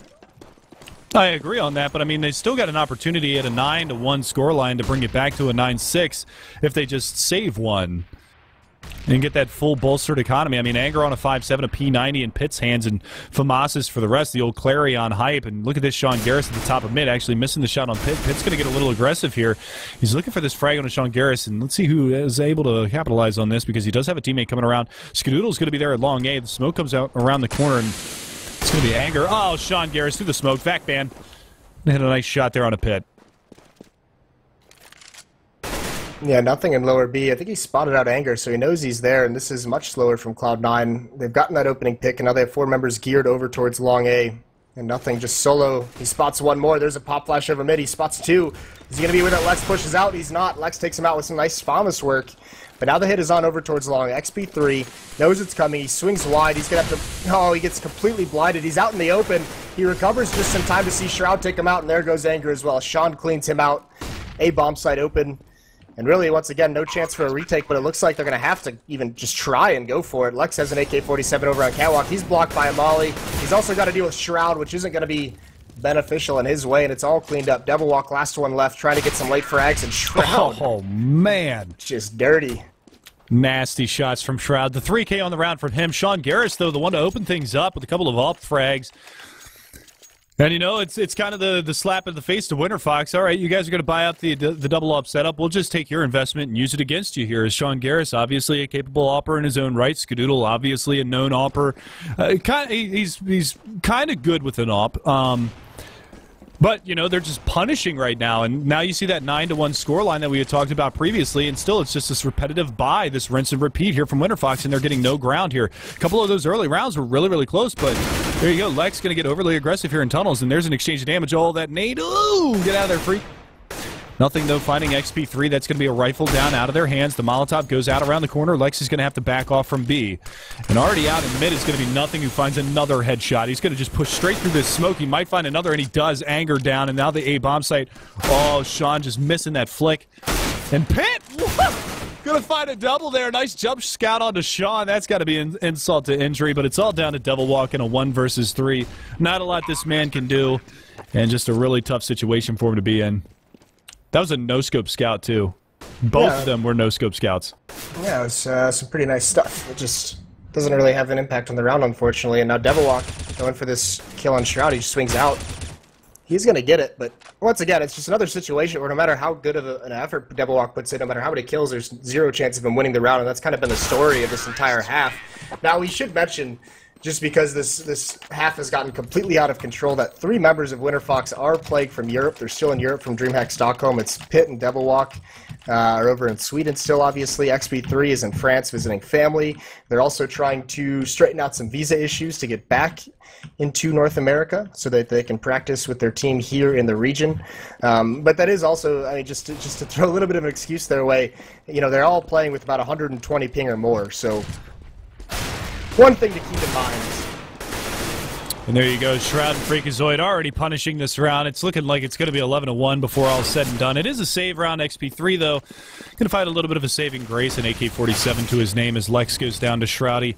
And they're trying to come out mid. XP3 is just going to get swarmed on, and Nothing takes him down. And everybody contributing here on the C9 side. The bottom of the barrel right now is actually Skadoodle and Nothing at 9-2 and 9-7 respectively, but the rest of their team 14-6 for Shroud, 14-9 for Freak, and 10-6 for Sean Garris. And really just a tough spot for WinterFox to be in. Back to the double up setup, though. Let's see if it pays off this time. XP3 going to go for a peek here in mid. And he gets it onto Sean Garris, finds the wall bang. And that's a good opening start here for WinterFox, something that they've been lacking the entire first half here. But Skadoodle, on to Anger, answers back. Fast push-up cat already. Yeah, SB3, oh, he recovers nicely, but gets traded. The bomb's still down at T-spot. It just now gets picked up. Lex is going to push into upper B, but Freakazoid's waiting for him. So down to a 2-on-2. Most promising round we've seen so far, but the B bomb site is completely open. You can see WinterFox is on the rotate, but Cloud9's going to beat him in here. They don't know if it's a committal quite yet, so Devil Walk just pushing up in mid. He's going to try and get a fast flank, but Pitt hasn't moved from the A bomb site. Yeah, now he's going to hear that bomb getting planted, calling for the reinforcements. Pitt's going to make his way back around towards the CT spawn. Still looking for any of those players to overexert themselves, but it's going to be really tough. Devil Walk coming around to the backside of the site. I don't know if he actually spotted Skadoodle back there, but Skadoodle's going to peek up, takes him down, and now it's Pitt in a 1 versus 2 with just an AWP. Really tough spot for him to be in. He's going to push through the smoke. Is he going to turn at the right time? No, Freakazoid's going to be able to find that. 12-1 now, and this is just a whooping right now. Yeah, that's a good way to put it. Freakazoid's at 16-9, and I mean that's the thing too with how fast that these rounds have been. It's just letting these Cloud9 players just letting them off the leash, just kind of rush, have some fun, and Freakazoid's really enjoying it right now, obviously. So Scout on Pitt, 3 Pharmacies as well for WinterFox, and 3 a lot of ops for Cloud9, and they eliminate Devil Walk. He gets hit twice by Sean and Skadoodle. That's a tough situation right there. So there it is. Pitt going to be able to find one with the scout, looking for Freakazoid as well. He's going to peek out, does the damage, but Freakazoid with a nice headshot. Good recovery from him, but he goes down. Skadoodle's going to be able to find another one. Lex straighten that out. Anger gets in on the action as well as Sean Garris, and now we're down to a 1v2. Lex, your last man standing. He's going to be peeking out here towards mid very shortly. Sean Garris, not going to be able to hit the shot, but now they know exactly where Lex is. Skadoodle here on catwalk. Oh, the nades! The nades! Going to take him down to 39. That second nade a little bit off the mark, but they're going to be pushing their way all the way back around towards the A bomb site, and this is going to be a real tough situation now as Skadoodle actually dropped his op. Not sure what weapon he has in hand right now. It looks like he's just going to be going for the P250, as I feel that they think that those nades did the damage, but Sean Garris gets the shot anyway, and tremendous first half from Cloud9. Yeah, it's just, this is a beatdown. And this is just Cloud9 as well. Just, I mean, you can just see they've unleashed the individual skill. They get that, you know, they get a kill that round And Freakazoid just knows that there's a gap in the defense in mid, and he just runs right out, no cares in the world, and he gets a really quick hit onto that B bomb site from mid and catches Winter. Oh my lord, oh my god, Scoodle! He gets a kill through the door with the auto sniper, that Shroud walks right in front of it. The team execution, but it doesn't matter. Shot with the P90, cleaning things up. Freakazoid continuing his tear. This is looking like 14 rounds. It's a 4-on-2 now. 3-on-2, excuse me. Yeah, Anger and XP3 going to be able to combine, but they know that both of the remaining CTs are up there on the catwalk. The Molotov onto the end of Cat, followed by a nade as well. They're just completely entrapped everywhere that they go, and nothing's going to be in this position trying to look for these last couple of frags. The flashbang comes out. That's going to make him turn. Actually, was that a flash or a decoy? That was a flash. I'm hoping DJ got a replay. He was in the Skadoodle's eyes for those 2 kills at the beginning of the round, because I want to see a replay of what just occurred. Yeah, I want to see Shroud get ripped on that one. But Anger, your last man standing, once again, going to be looking for these final 2 kills. He's not really going to have an option for any of these. There's the jump peek from Skadoodle, who's going to get caught, and now Sean Garrett's pushing around. Anger's going to be able to find him. No kit, though, so this is going to be a 14-1 half here for Cloud9. And he just kills himself and does the admirable thing. The admiral. Oh my lord! Admirable. I can't speak. Oh my lord! I got you. Don't worry. Admirable. I'm tagging out on that one. That's fine. I got you. I'm just so excited to see the replay on the stream, because this is going to be a beautiful thing. Here we go. The replay. I know I'm a little late on this one, but we're gonna. Oh, he was ripping Shroud up the whole time. Oh, yeah. Yeah, that was like, he didn't even care. He even stopped shooting. Like, he's blatantly sees Shroud in front of him. Well, they shot him like twice beforehand, strafed out, got the wall bang onto the player, and then just Shroud strafed right back over in front of him. So 14-1 your scoreline. Cloud9 obviously having a pretty fun time on this one. Winter Fox probably a little bit frustrated, but you know they're probably going to take this with a grain of salt at this opportunity, just because they know that it's not going to be a very easy matchup for them, especially with 3 players playing abroad at the moment, waiting for them to get back into the country, and they'll be able to recover from this. They do have a pretty solid team, and we should expect them. I believe they were top 4 in the last time that we saw them in Pro League, so they did actually make it to the Pro League LAN, and we'll see whether or not they can bring it back this season, because it's still really early for all of these teams with all of the tournaments that they've been playing in. Yeah, for sure.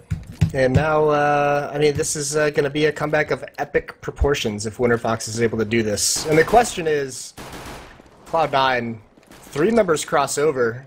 And that should have been spotted by XP3, so he should have called that out, but it looks like Winter Fox at this point, they just don't even care. They're coming in anyways. It's going to be a stack. Freakazoid gets the first one. They're blind. He can't get a second one. That's pure with the dualies, but there's nothing still there. He gets traded off as well, but a 3rd member, Sean, still alive at the back of the bomb site, holding it down. 3-on-1. Slaughter goes the way of Cloud9. Yeah, and XP3's holding on for dear life. Doesn't spot the guy pushing through the smoke. He's going to be able to find the first one. Still trying to find Skadoodle, who has the Tech 9, and he just runs back through the smoke. Skadoodle tapping away at Mouse 1. 15-1 your scoreline. Cloud9 with an ass whooping on this one. Yeah, they're going to be happy with this, for sure.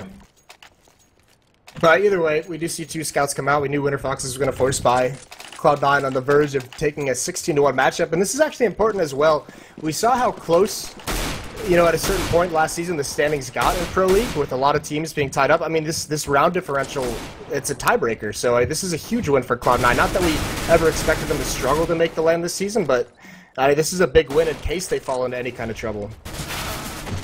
And Shroud, he's already out long A. He's just holding W and Mouse 1. Going to be able to find a couple of kills there. He doesn't realize that the last player is actually down in dark. Sean Garris finds it. 16-1 is going to be your final score in this one. Not really the most exciting matchup. It was fun to see the Cloud9 players fragging out on that one, but that's going to be all she wrote. But stay tuned, guys, because the next matchup is going to be Cloud9 again, and after that feel-good matchup, I expect them to kind of rip apart this next team as well. 9 continue to come out swinging in this matchup. It's Mirage. They get the CT side first after winning that knife round, so most likely we'll see them jump out to a pretty solid scoreline on their CT side. Follow Esports has had some trials and tribulations throughout this season so far, so look to see if Hades can pull them together. They've got the fragging power of Desi on their squad now, and of course Big Daddy Ocean. Yeah, this is a really interesting map. To me for Cloud9, and actually look at this, right out of spawn, the call is for an A execution, an A hit, 3 members in Palace, but Cloud9, I mean, normally this site is played as a retake from the defensive side, but 3 members here setting up a crossfire. Nothing in the bomb site behind the caution boxes. Skadoodle in the closet. This could be dangerous for Follow Esports. They're just going to barrel on out into the site, and Shroud doing a good job distracting them over there. Skadoodle does fall, but Shroud's going to be able to find one as well as nothing. Shroud with the second one, still looking for more. He's going to get swarmed here. L's coming around the corner, but Shroud gets another one, and that's going to be Ocean. Can he get a fourth? Oh, the taser comes out, but he misses. The shot goes back over the P2000, and no worries, gets the 4K, shuts it down single-handedly, and Cloud9 take the pistol round. What a performance from Shroud in the pistol. Yeah, Shroud just puts on a clinic there. It was like he was just deathmatching it, just AMAP with that P2000. And actually, I mean, that was cool because he's in that position that it kind of masked that defensive setup as a retake where you have that player behind the phone booth. And normally you'll see that guy get a little bit more passive, but with that crossfire setup, they lured him right into it. Now, Skadoodle gets taken out. Follow Esports does a good job of not falling for it, but still, Shroud back there just going nuts. 1-0, Cloud9 in the lead. Sean Garris going to be playing an aggressive angle here with the Mag 7 at the B Halls, and it looks like where the Follow Esports crew is gearing up to push, and we'll see this P90 in the hands of Freakazoid and the Mag 7 in the hands of Sean Garris. Here comes the push on in. Sean Garris going to go for a little bit of jumping damage. Not really going to be able to connect too much, but there's the P90. Going to be 1, 2, and 3. The spray down. Nothing's going to come in to chime in with the last two. And Cloud9 with a relatively clean round there. Sean Garris, unfortunately, not able to get anything really going with that Mag 7, but Freakazoid there to back him up. Yeah, it doesn't matter too much when you have Freak with that P90 around the corner. That's just another, just much like the pistol round. They had that bait setup going on, and it works out beautifully. That round, Freakazoid just mows them all down and even lives from it. Looked like he was going to get taken out with red HP by that last player, but nothing came in at the right time to save the day. And once again, no purchase whatsoever. I mean, they've upgraded their pistols, but they're not investing into the armor. So going into the fourth round, Follow Esports wants to have their full kit available to them. It should be a healthy buy for him as well. You can see actually 3,000 for Desi, 3,450 for Wabbit, and he's the AWP player on their team. So expect him to pick up the big green as they move forward. They are going to be able to get in here, and oh, Shroud going for a little redemption on Skadoodle there. He actually dinks his teammate in the back. And Shroud should be able to, well, flashbang comes in. I thought Shroud for sure is going to be able to take down Wabbit. There it is. Wabbit's going to find the headshot. Sean Garris and Freakazoid cleaning up the final two. And I was really, really hoping Shroud would TK Skadoodle after what happened to him on Dust 2. Oh, the sniper thing? Yeah. That was, no, that was Skadoodle taking out Shroud that round. You got the wrong people here. No, it flip-flops. Shroud actually dinked Skadoodle that round from Ticket Booth. Ah, gotcha, okay. Yeah, so I was hoping for a little vengeance. Why would you hope such a thing? At least have him get revenge on Skadoodle, the man who caused everything, but that's now, who he shot. Now, with Wabbit picking up this AWP, I mean, they know there's no investment in armor in those first two rounds, so I mean, Skadoodle upgrades to that AWP. He knows they're going to have this gun out, so there's no saving of the weapon. Only Freakazoid really with the P90. And look at the aggression in Halls. That's Skadoodle with the angle, with the AWP. It's such a heavy A presence from Cloud9. 4 members over here. They've taken all attention away from mid. They're just committed to this A defense. So 4 players from C9 kind of turtled up in here. Freakazoid holding connector down just in case there's anybody that encroaches on that area. It's going to be Desi in the apartment or the Palace always. Here comes the push here from Follow Esports, and they're just going to walk into the blender here. Shroud's going to find the first one. There's a answer back. It's Skadoodle from Ticket Booth. Going to be able to find one. Desi swings. Not going to be able to find anything just yet. They still need to smoke down into CT spawn to cordon off that area, but Hades in mid finds the lurking Sean Garris, and that's a good pick. So it's going to be a man advantage here for Follow Esports as that bomb gets planted. Smoke comes in to cover that area, but Desi's still in a pretty solid position here to take down Skadoodle if he does get too peaky. He's going to hop on up there, but Skadoodle finds Wabbit, now inching his way up into the site. They still got to worry about Hades on this big flank around in mid, and Skadoodle's just going to hop on the bomb. Can he find Desi? Yes, he can. Going to be able to pick up another frag there, but still Hades. Ooh, does he not spot him? He's over in connector, so I guess he doesn't actually spot him just yet, and there you go. Skadoodle going to back on off here. 3K for him on the round, but Follow Esports get their first round on the board, and it comes in a gun round, but at what cost? Yeah, that's a huge round, especially with the defense that Cloud9 had committed to that bomb site. Yeah, Hades was just kind of the ultimate insurance policy, you know, lurking in that connector there. I actually thought Skadoodle, I think he made a footstep when he tapped the bomb. I don't know if Hades actually heard that or if he was just, you know, taking the gamble with not peeking whatsoever. But either way, Follow Esports get their first round on the board. That's a nice win. But now look at this from Cloud9. Double up setup. Either way, if they lose this round, they're going to be forced to save. So they figure, why not make the investment into 2 AWPs? Skadoodle is going to have his over towards the B bomb site. This allows them to have 4 defenders over at the A site once again. Just a heavy stack defense over there. This time the bomb is actually favoring that B halls or that mid push, and they're actually going to pop a flash out that way, and the bomb's retreating back towards Terra's spawn, so this could get dicey here for Follow Esports. Hades at the point on a ramp, and we're going to see again Desi's going to be up there in the halls. Still trying to find something. He's got a smoke primed. Going to go ahead and drop that out on top of the balcony to give himself a little bit of breathing room, but it actually falls off balcony, so that's going to fall by default. So Shroud is going to have a little bit of clairvoyance here behind this smoke. And we'll see how he decides to dissect this situation, how he decides to play behind this. As you can see, they're gearing up for this A-hit. Yeah, and Shroud's the only one under the balcony. He's the only one really committed into the site. The rest of these players, you know, Freakazoid, Sean, and Nothing, they're all in positions that are going to get smoked off. So Shroud's going to be very, very isolated when this hit comes in, and here it comes. He's got to make a big play, but there's Sean. Grabs the first one. Smoke had a proof play, yet Shroud and Sean just combining 3-4 quick kills, and Shroud just ends it. Great defense from him. Big plays.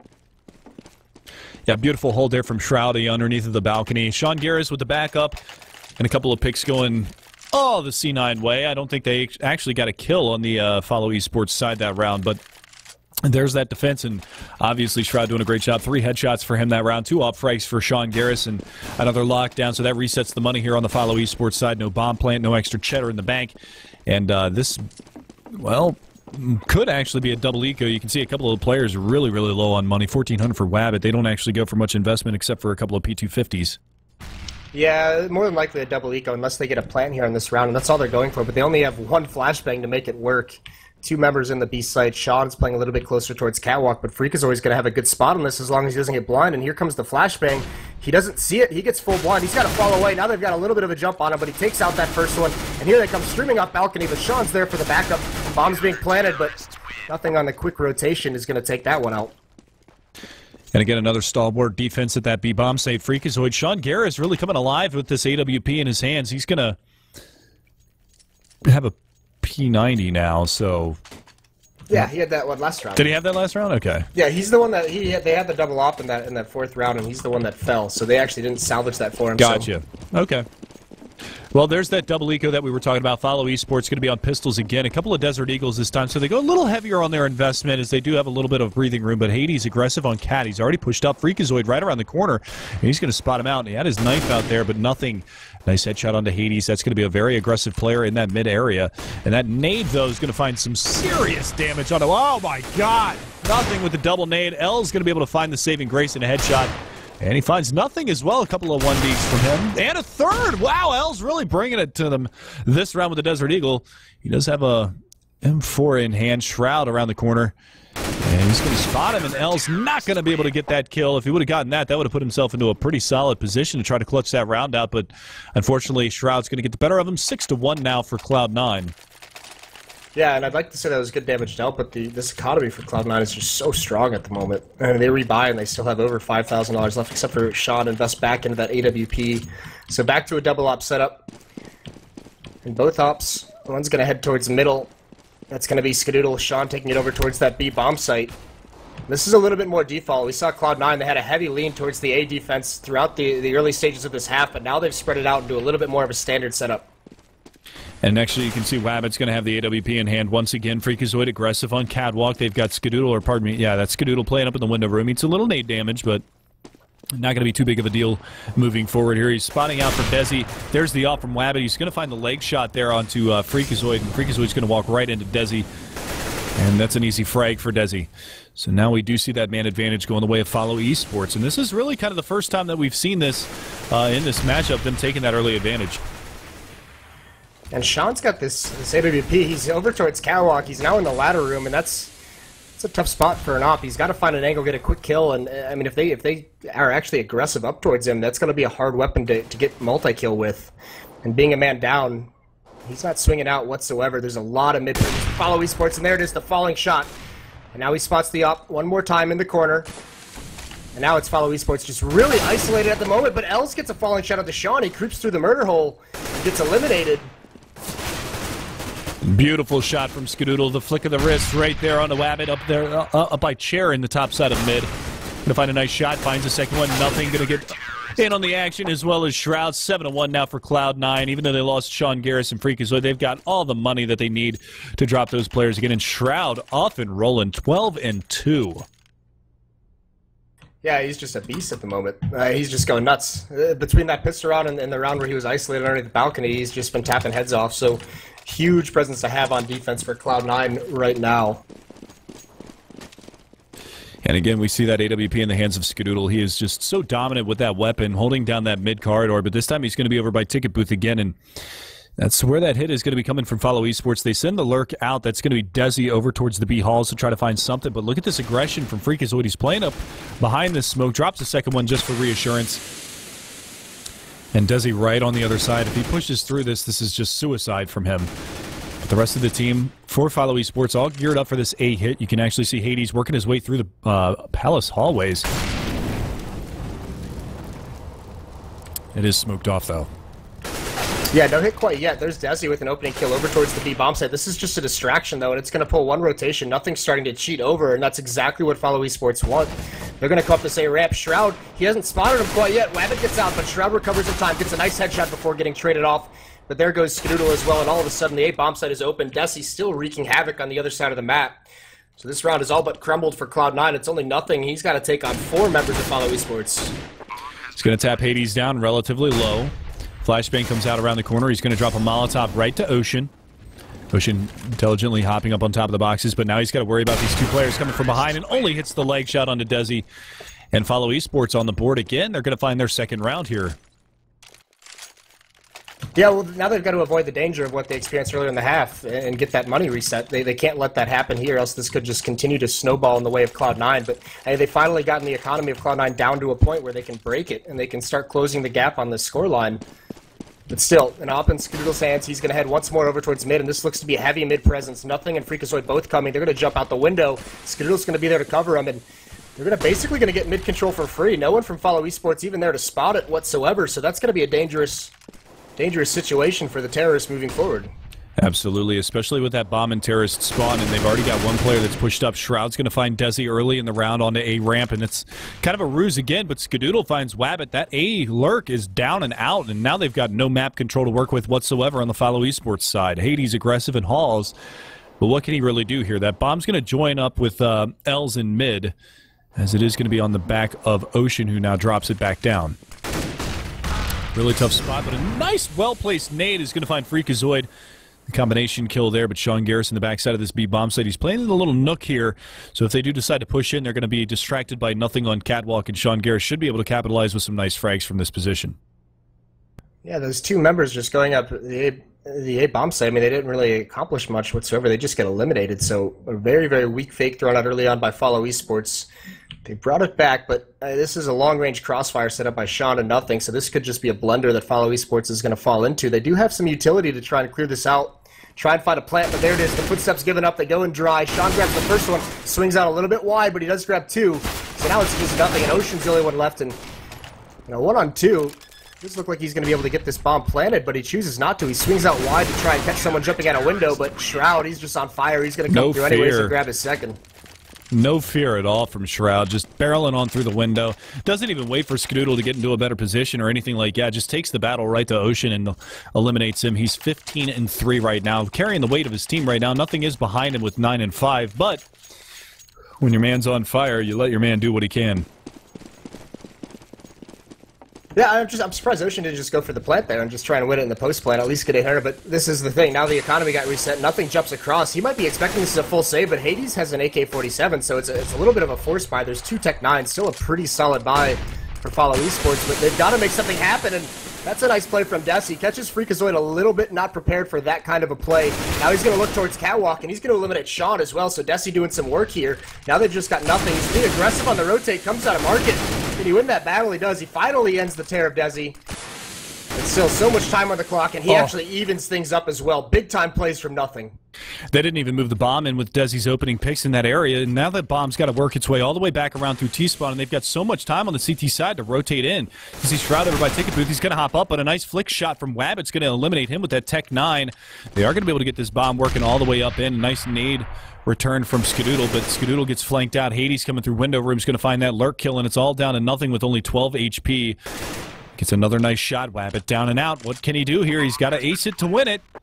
And Ocean behind the bomb site right now. He doesn't realize that Hades has actually worked his way around through CT. That's a good Molotov. Dinks him up. Oh, hits the double dink. He's burning him alive, but Ocean swings, and Big Daddy O-Dig takes him down.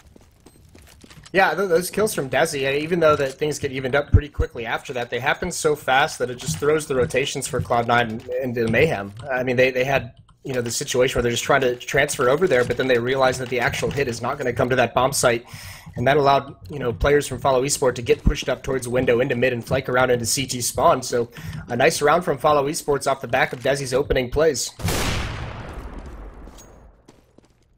So again, Hades actually going to have the AWP early in that round, playing off of spawns. He's going to be able to find the opening frag. The flashbang comes around. Ocean completely blinded, but they're trying to push up. Ocean's going to find one, still looking for another one. He might get taken out here. No, actually, the reload comes in and nothing falls. Freakazoid falls as well. Hades bailing out his teammate, and it's all on Sean Garrison, a 1v a lot. So this should be Follow Esports' 4th round on the board as they're bringing this one back a little bit better into contention here. Yeah, I mean, they've closed the gap, and that's kind of the thing. Now that they've broken the money of Cloud9, they have a couple, not free rounds, but just they have a huge advantage in terms of their firepower, so they can close this gap just a little bit, and actually Cloud9 might, I mean, this is, I'd expect them to force buy here, but they might choose to save depending on how important they deem the AWPs. And apparently it's not as important as just buying up here and trying to get back on the winning track. It's all M4s and 2 FAMASs for Cloud9. So we're going to see the force up here from Cloud9. Like you said, 2 FAMASs and 3 M4 A4s. Obviously, they're favoring the A4 well superior to that A1S. But again, we're going to see them try to lurk their way up this A ramp. Desi's going to get dinked down. He's extremely low. The push is going to be all the way over at the B bomb site as that bomb is working its way through the halls right now. And this is all on Sean Garris to hold by his lonesome as he has no help whatsoever in this area.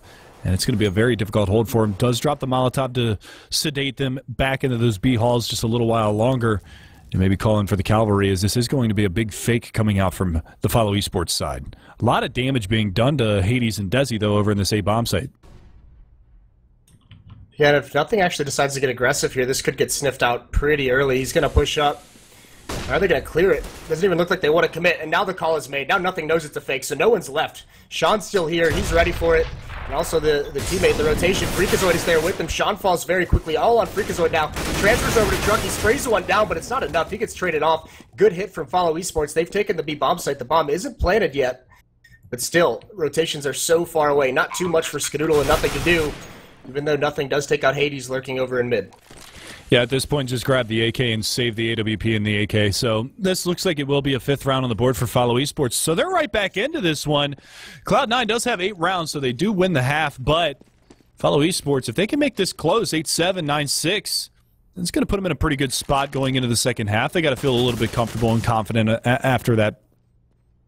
Yeah, well, I mentioned earlier that this was kind of an interesting map to me for Cloud9 because there was a point.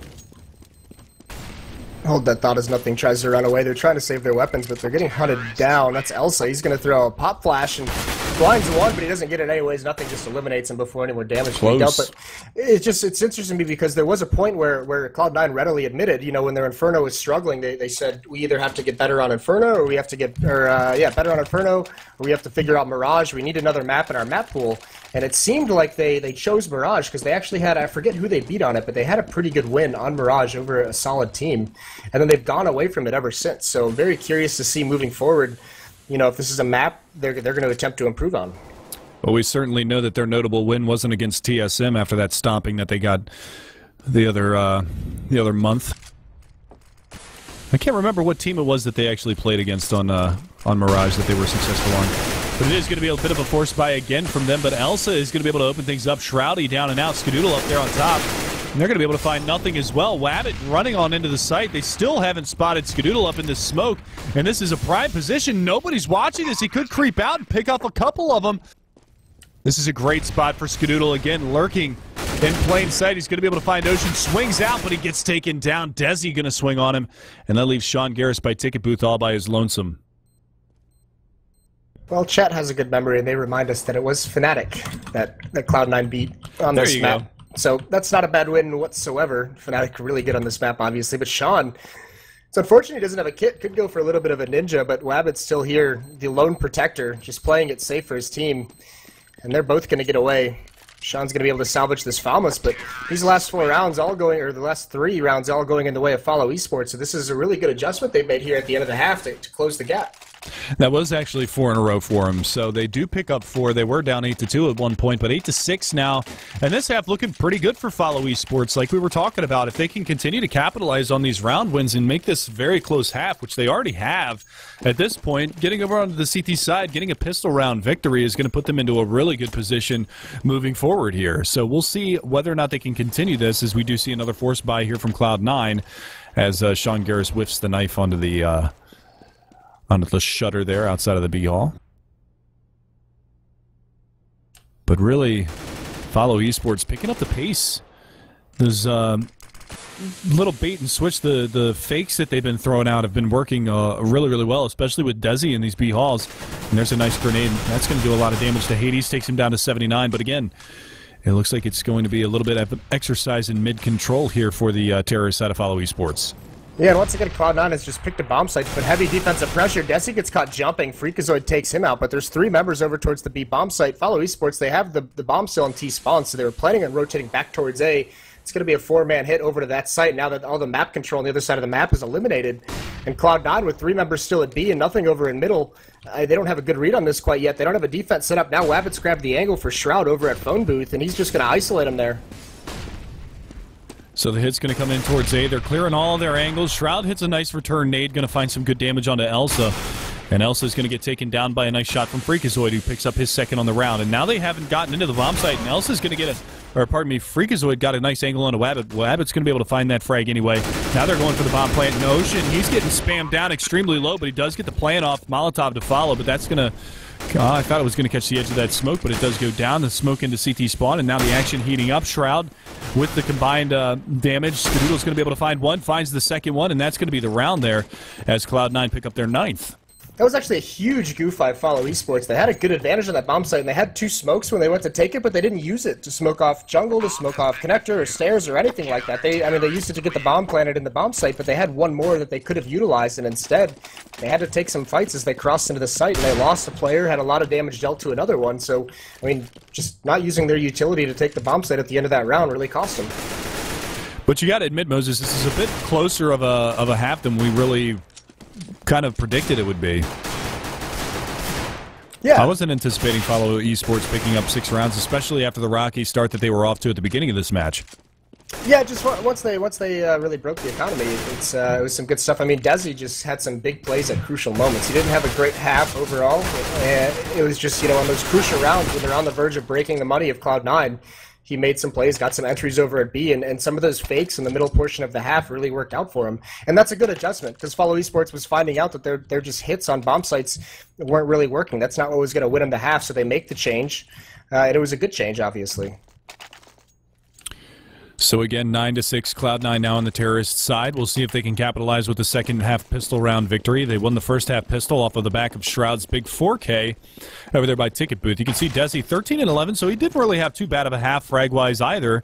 But like you said, the impact of a lot of his kills came in the rounds that Follow Esports won. So we do see a little bit of aggression coming into the B halls here from the terrorist side. They drop a lot of decoys in the backside of that B bomb site, maybe to try to force them into thinking that this is a bit of a fake, but they're just going to barrel on in, and Freakazoid, the entry king, going to find the first 2, and he's got the bomb on his back, so that's a free plant.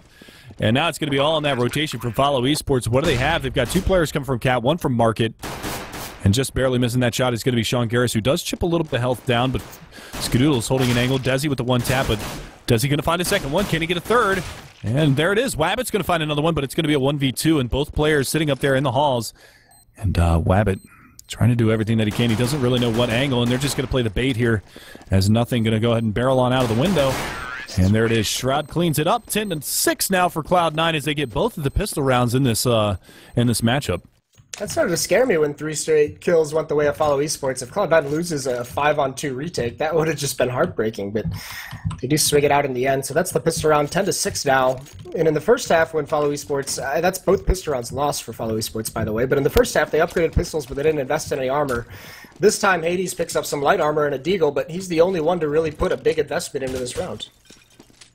Yeah, and he's kind of low as far as frag count is going, so he's hoping to get a couple of tender 1 digs here, but Right now, as it looks, it's just going to be some mid-control. Something that Follow Esports didn't really exercise too much in their match, or in the first half of this matchup on their CT side, or Terra side, pardon me, was getting over and getting that mid-control. And you can see Hades, there it is. He's going to be able to find the first one with complimentary assist from Ocean.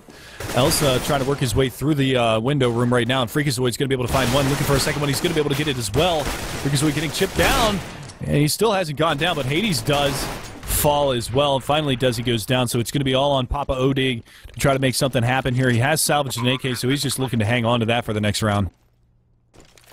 That's actually a pretty good find, and I would imagine that Nothing at least is going to be very aggressive in hunting this down. Not too committed to it, just kind of probing around Catwalk, but Sean, on the other hand, with low HP. I mean, these are the two MAC 10s, is why I say that, because they're the ones that, if they lose a MAC 10, it's not a huge deal. And they definitely don't want Ocean to keep this into the next round. We've seen it be heartbreaking. Actually, Sean might find it from behind, but Ocean recovers just in time to spare himself. So that's going to be a good save, although he's not out of the clear yet. Freakazoid, with 1 HP, is going to go for it, and he does grab the AK-47, so that's nicely done from Freak, coming in at the last second despite low health. Yeah, and another 3 kills for him that round. He's at 14 and 11 right now. Shroud still leading the way, followed by Nothing. And then Desi right there in the mix as well at the top spot. So 11-6 going to be your scoreline. A very light investment in HE and a couple of flashes here. Some 5.7s being, or 1.57, a couple of P250s being purchased here from Follow Esports. So we'll see where they decide to go, and it looks like it's going to be heavy in mid. As you can see, that nade goes out. Sean Garrett's going to eat that one to the face. Down to 67. Well-placed nade there. 33 damage from that one, but it's a pretty quick A strategy coming out from the Cloud9 side, and they're already moving their way in. And Ocean trying to find that pistol work, and Freakazoid around the corner. Rabbit's going to sweep him under the rug, and this is a little bit scary now for Cloud9. Skadoodle's going to find the Desert Eagle headshot, and through the smoke, Shroud going to find another one as well. So a little bit of terror at the beginning of this round, but it's kind of been sedated here by the Cloud9 side. But Elsa, another nice shot around the edge of that smoke, finds Shroud. Skadoodle there chiming in as well. So back and forth. Oh, the one tap. And Nothing going to clean things up. Gets that extra ching in the bank. And Cloud9 do execute their anti-eco round. Something that they've struggled with in the past, but they do it well against Follow Esports. Yeah, this is the big round here now, because Wabbit's brought out that AWP. Skadoodle's got one on the Terror side as well. Nothing looks like he's, for the moment, still sick. Nope, need upgrades, just as I'm about to say it, but spread out to open up this round. 2 members over towards A just to watch for any kind of aggression. 3 players towards B and mid just to watch for any pushes. So this is, you know, much unlike the Dust 2 match we saw, which was just a stomping by Cloud9, just rushing everything. They slow things down. They spread out. Shroud putting a little bit of pressure on B early. But look at this mid-control from Follow Esports. A lot of faith in Wabbit to hold that angle, because Elsa has his back completely turned to it, fully exposed. But 3 members really from Follow Esports putting emphasis on middle. Yeah, and Wabbit is in a good position here. He might come under fire from, who is that? That is actually Freakazoid over there, just patiently waiting at the top side of middle for a peek, or teammates to join him as they might go for a little bit of a bait and switch here. But like you said, they do have the aggression there, but Wabbit's going to capitalize. He finds the first one. Skadoodle's going to be following out, but Elsa's still with his back turned. And Skadoodle not going to be able to hit the shot, but Nothing is there. Finds Wabbit, takes the AWP out of the hands of the CT side, and he's just going to work his way up connector really quickly. And look at this, now the push is on, but the rotation is already over here in this A bomb site. They've got Hades at ticket booth as well as Desi from CT, and they've got one already in jungle, but he's smoked off. That's going to be Elsa trying to make a play in this area, joined by Ocean as well. So it's going to be a 4-on-4 brawl in this A bomb site. Yeah, and initially it goes the way of Cloud9, but it's immediately traded, so down to a 3-on-3, and no more utility left for Cloud9. They've got to get this bomb planted before the smoke and CT spawn clears. Sean watching for Desi to jump up. He doesn't spot him through the smoke, but there's Skadoodle. He grabs him. Nothing also one more. Quickly down to just Ocean in a 1-on-2. With that pop flash up, he's going to try and make a peek, but Sean's just toying with him, just trying to hold him back, delay things, give Skadoodle an angle at the range with the AWP. Still trying to make his way to the site, and Sean and Skadoodle are eventually just going to clean him out. Really well played by Cloud9 in that 2v1. And again, we're going to see Cloud9 extend their lead. They're up now by 7 rounds. 13-6 is the scoreline, and that's going to reset the money again for the Follow Esports squad. So they're going to be on some pistols here. Maybe trying to play for, well, they're going to go for the next round buy. They're not going to go heavy investment at all. Ocean does have a smoke. See where he decides to go with that. Maybe just smoke off the B halls to keep him honest in that direction. But it's a fast mid presence here from the terrorist side of Cloud9.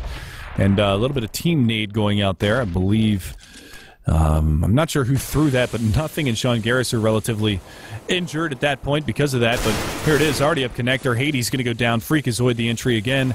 Going to find that avenue in there, but he's going to get flanked out here from the window room, and Desi and Elsa are going to be able to find a couple of frags themselves. So right back on their heads is Cloud9.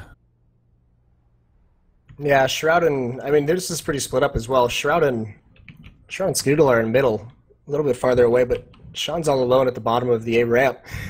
And they're just pausing right now. I mean, they know they're at a disadvantage. They're just waiting to see if anyone from Follow Esports is going to give a kill right back to them by being aggressive, trying to find any kind of intel. But this is a situation now where everything's got quiet, where they might not want to execute. They're going to throw some nades. Shroud throws a smoke up towards CT spawn to get someone to peek, but nothing's coming from it, and he muffs a nade a little bit. But this is going to have to be a very well-executed pinch from Sean and the two players in mid.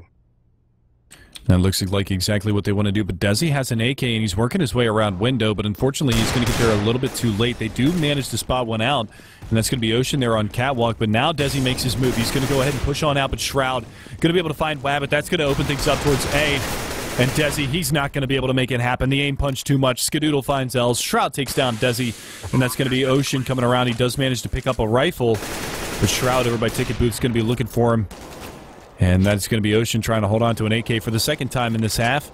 See whether or not he can make it happen. As that bankroll on the terrorist side, it's not that great, so the hunt isn't really on in full force. But Ocean all the way over in the B Hall is trying to hold on to this AK. But it will be 14-6 as Cloud9 go up to tie point. Yeah, and that Molotov from Sean just really did it there. And that's just patient play coming up, making sure you're using your utility there at the end.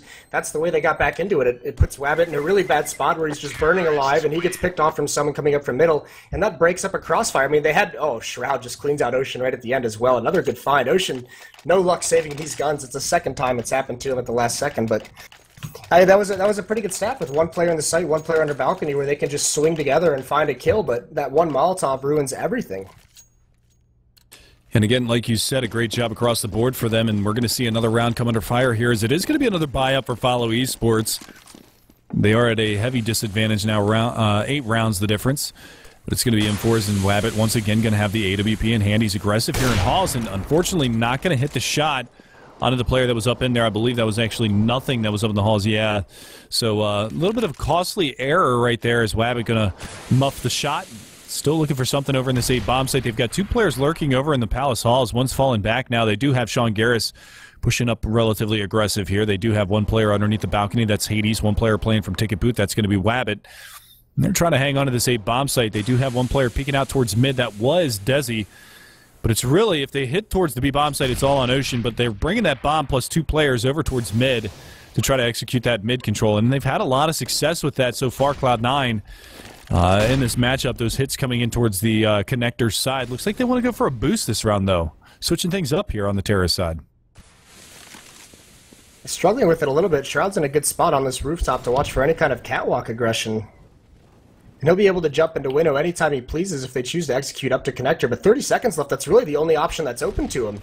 So they're really running down the clock, and they're just going to go up catwalk. Sean's over in the Palace just lurking, but this is going to have to be a very quick hit. And as the smoke fades, Nessie found a corner, and he executes Shroud, and now he drops a second out of nothing, and a third kill as well. Nessie from the window just destroying all the plans of Cloud9.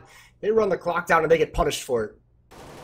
And it's all going to be on Freakazoid. Desi's still up here in window looking for the quad on the round, and he's going to get it. So Desi stepping up big this round, and the saving grace for Follow Esports as he rattles off 4 more kills. He's 9 kills ahead of the next teammate. He's 20-16, second only to Shroud at 22-11. So Desi really pulling his weight here for Follow Esports, and a lot of these rounds that they've won, even on their terrorist side, came on the back of big plays from Desi. Yeah, he's put together a pretty solid match right now, just kind of carrying them to these 7 rounds they have. But they have a long, long way to go. This is going to be a save from Cloud9. They do have a lot of money. And 3 of their members, actually, over 4,000, but just 2 members just so low they wouldn't even be able to force buy some pistols. So they're going to pray that Shroud with his deagle or Skadoodle with his deagle can make something happen, grab him a really nice 1 deag to open things up. But the presence in the B Hall has been spotted out by Follow Esports, and they've rotated a 3rd player over here, so that plan is no longer available to Cloud9. Yeah, it's been thwarted a little bit in this situation, and the AWP coming off Cat's going to find nothing. So Wabbit getting aggressive. He's going to take a jump peek there, and Freakazoid's going to find a little bit of damage. They do have one player pushing up. Oh, that nade Serious damage there. And look at this. They're very passive on A. They're just going to push on in towards jungle. And there it is. The op. Oh, man. The op's just paying off big time for him. Hades going to find the double, and Wabbit, well, I don't know what he was running through there at the end. I think a little Molotov action there dropped him to 14. That got a little scary for him there, but they are going to be able to pick up that anti-eco round and at least get 8 rounds on the board now. So 6 the difference. Cloud9 still on top, and it will be another buy round. Back in Skadoodle's hands. He's going to take that over towards these B halls, probably try and grab that angle to see if anyone's going to go jump spotting and just see if he can grab a lucky shot. Or not even a lucky shot, just see if he can make it work. Oh, and he does find it. Ocean, he tries to spam through the smoke, but there's a crack in the bottom of it. Skadoodle punishes him. That's a good opening find for Cloud9. Now they've got to worry about Wabbit with his own AWP has pushed all the way up middle.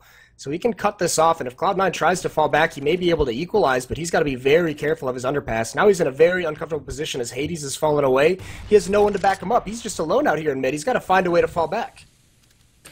Either that or push forward. Obviously, he doesn't realize that pushing forward will yield him a lot of map control, and this is going to be on ESEA, and he's not going to get anything. Freakazoid going to rain down from the heavens. Hades is there, though. Desi as well. And they're going to find a pair of frags themselves, so they are equalized back to 3-on-3, but that nade going to swing that advantage back towards the Cloud9 side. Wabbit, though, on Cat, finds a nice shot onto Freakazoid. And Desi very, very low right now. Sean Garris in the sight. Skadoodle watching like a hawk here for this push from Wabbit. Wabbit's going to come on around the corner. And there it is. The op shot goes out. Sean's going to get mollied out of the sight. And it actually gets dinked by that Molotov, but Sean Garris going to be able to clean that one up. 15-8 now on match point is Cloud9. So a pretty good recovery from Follow Esports in that round. Unfortunately, they fall flat in the long run. Yeah, and that's the thing. They get that opening pick from Skadoodle, and they just wait in those B tunnels. They make it feel like they've fallen back, and it's kind of surprising that Follow Esports rotated some pressure away from that bomb site, because Wabbit was pushed up in middle. He knows they can't fall back. So, just very, very curious. Either way, nice punish by Cloud9 there. I would have liked to see Wabbit get a little more aggressive in mid. Obviously, he was just holding the angle in the corner there. He's going to go for that mid control again, but it's going to be an A hit ultimately here from the Cloud9 side, and this is really Hades' territory. He's going to have to come up huge for him. That nade's going to do a lot of damage to him, as you can see. Spots out a couple. Desi's going to be able to clean up one, cleans up the second one, still looking for more. Hades going to be able to find a nice shot onto Sean Garris. That's the trade they were looking for. Skadoodle's going to be able to find the shot onto ESEA. And now it's Hades, flubs the flashbang. Not going to do too terribly much in that position, but it's going to be a 2-on-3. Throws the smoke out. He's got a little wiggle room to work with, but Wabbit's going to win the off-on-off battle, and Hades peeking from Ticket Booth does manage to execute nothing, so they stay alive in this one and do manage to pick up their 9th round. That's going to be an auto-sniper salvaged on the back of Hades.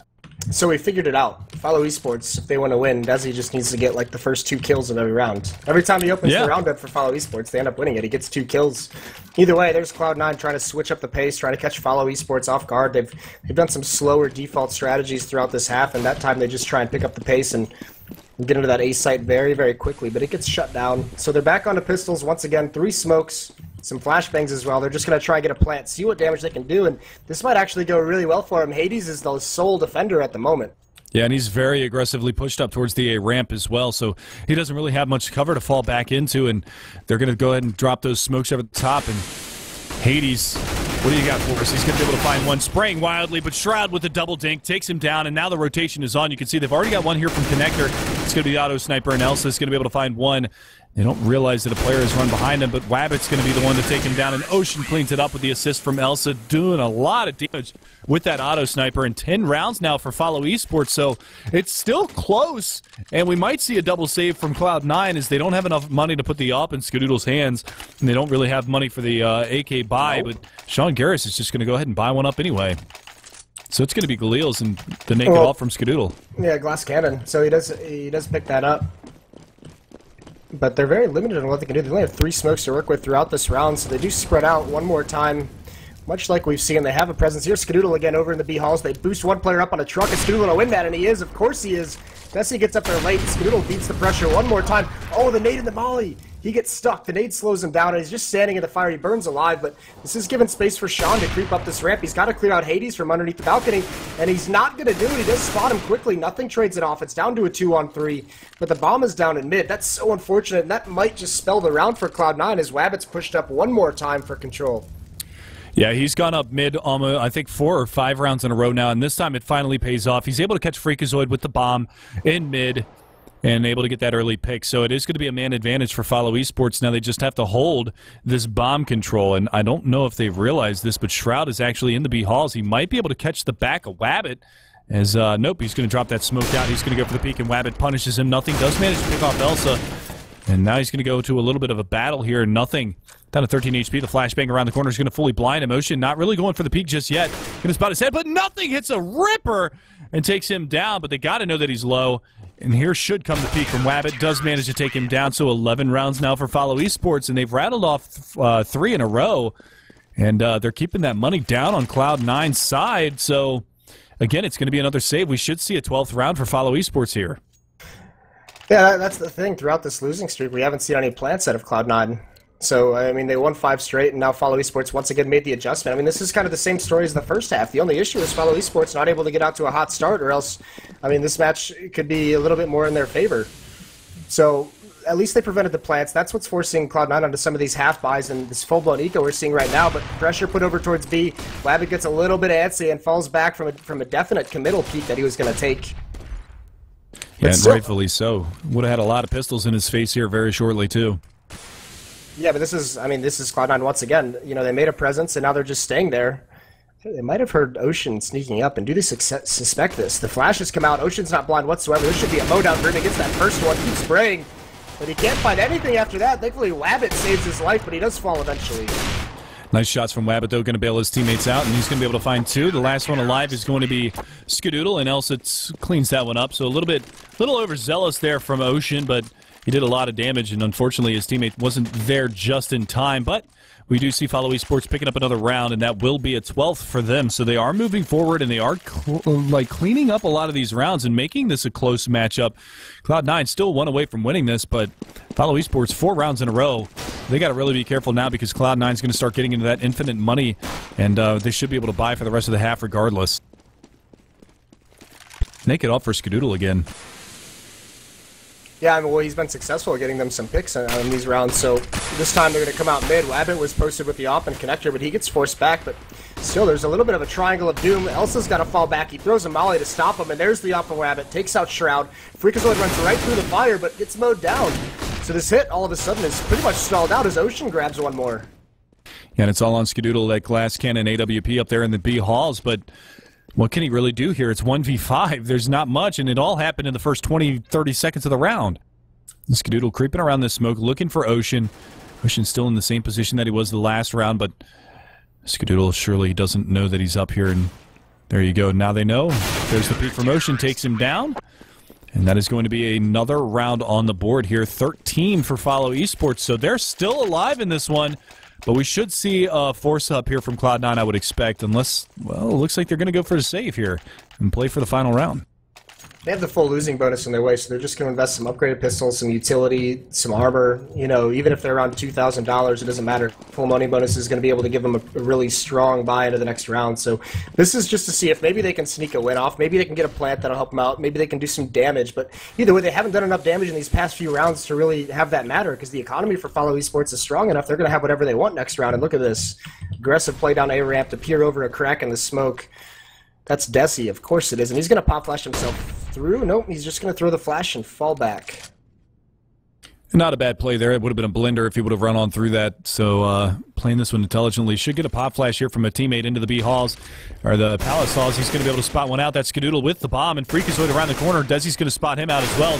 Commits to the fight and takes him down also. So there's your opening 2 kills, and this should be a cleanup here from Follow Esports, as Wabbit going to pick up a pair himself, and Desi going to chime in with a third. So a nice round there again from Desi, 14-15.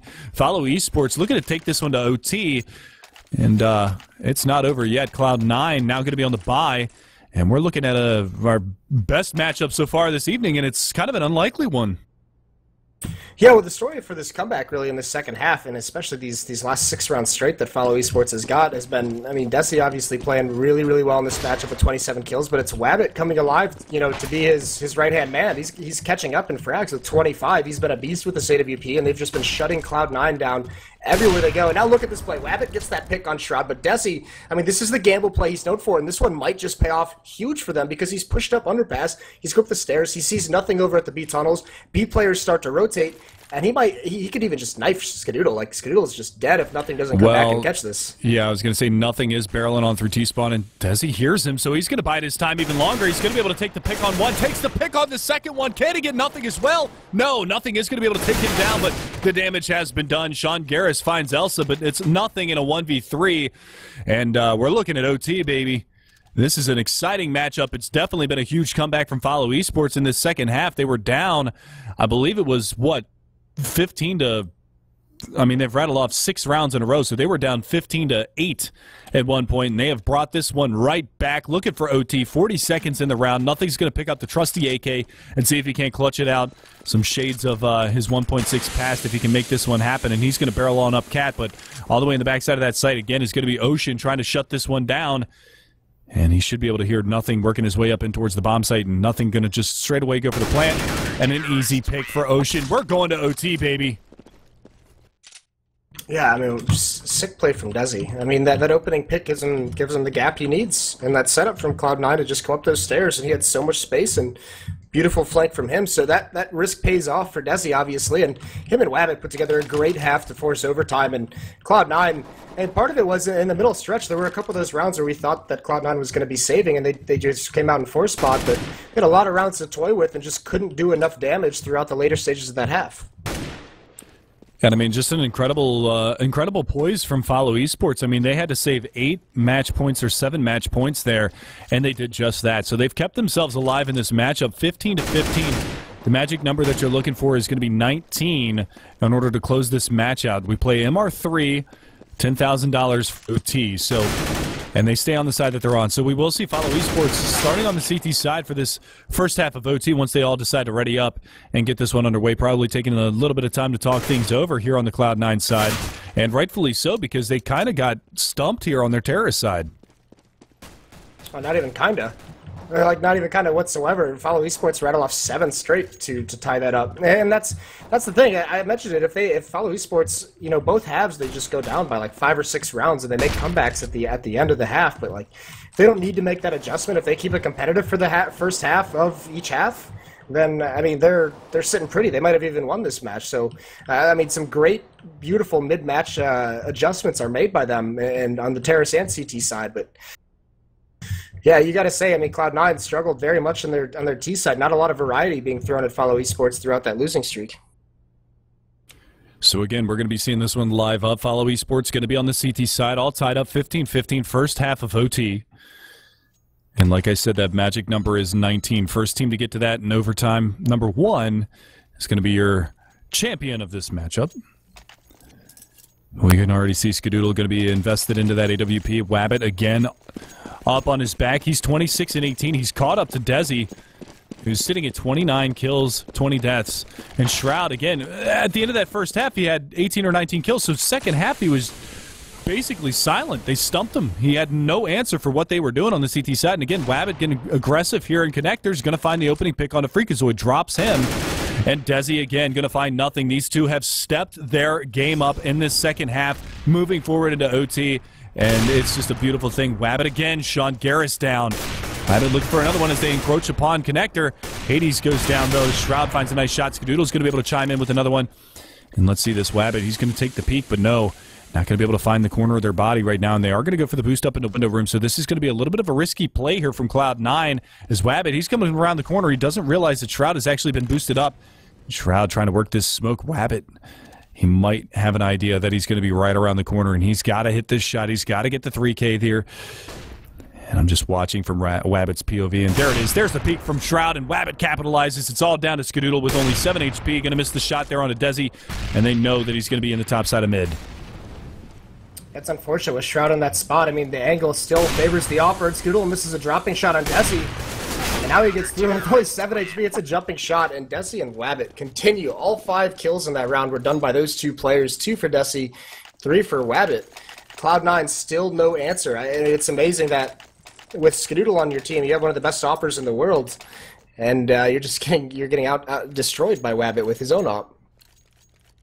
Yeah, and I mean, just huge individual performances from both Desi and Wabbit to keep themselves in this matchup. And Follow Esports, this is the first time in this entire matchup that they've had the lead, and it comes in the first half of OT.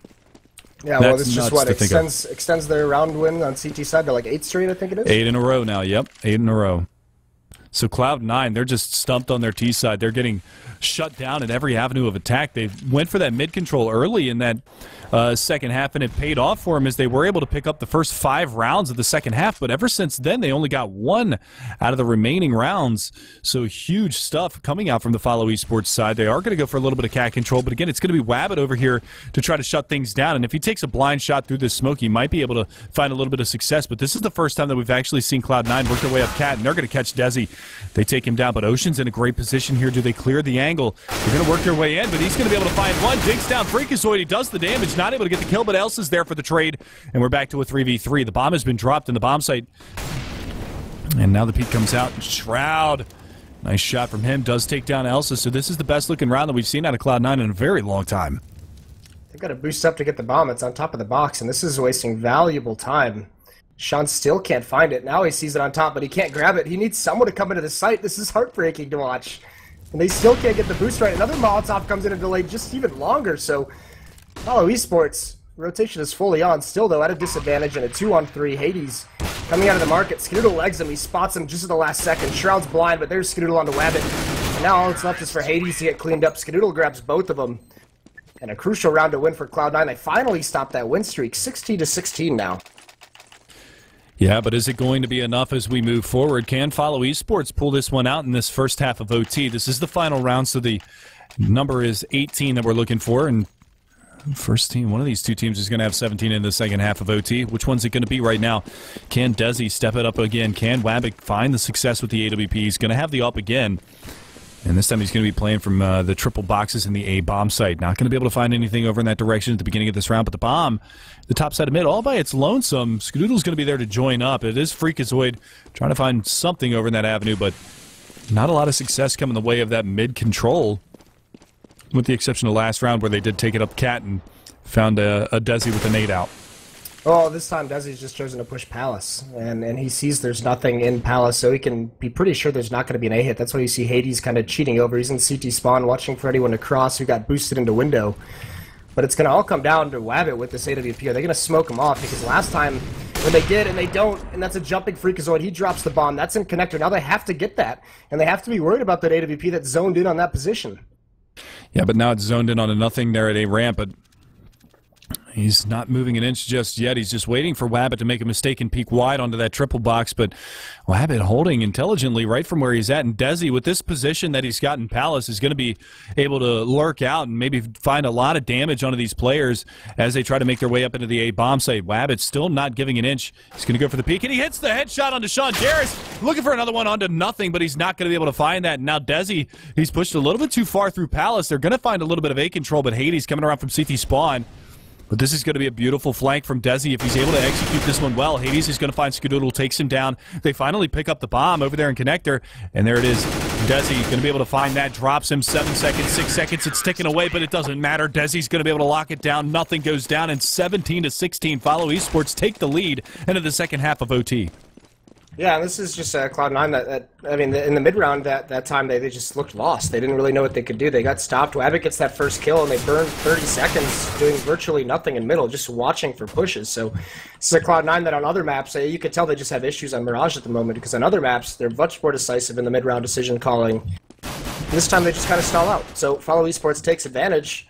They're now back onto the CT side, and this is where Cloud9, to start regulation, went on a tear of like 6 straight. They were up like 6 or 7 to 1 at one point. So yeah, I think 8-2 is the turning point in that first half when it finally came back to 8-6, and then Cloud9 was able to close out the final round of that first half, and then it was all Cloud9 at the beginning, 5 rounds in a row when they got onto their terrorist side. And then Follow Esports doubled up a trade of rounds, and then it was all Follow Esports for 8 straight rounds to save 7 match points and get the first round at OT. So Follow Esports 2 for 1 in their first half of OT. Can they get the first round of OT number 2? As they're looking for that magic number 19. And look at this, just to harken back to the opening that Cloud9 had on their CT side as well. A huge four-man stack over towards the A bomb site, heavily prepared for a team. And this is going to be a fake. The bomb's over in the B hall, so they're going to throw the A execute smokes, and one or two players from this A hit are just going to run back into those B tunnels to join up with Hades, who has the bomb with them. So they're going to try and fake Cloud9 out, but Skadoodle's going to be there with his AWP, and he's more than likely not going to move until either kills come out, like 2 kills fall the way of Follow Esports, or the bomb is spotted. So this is actually an ideal situation for Cloud9.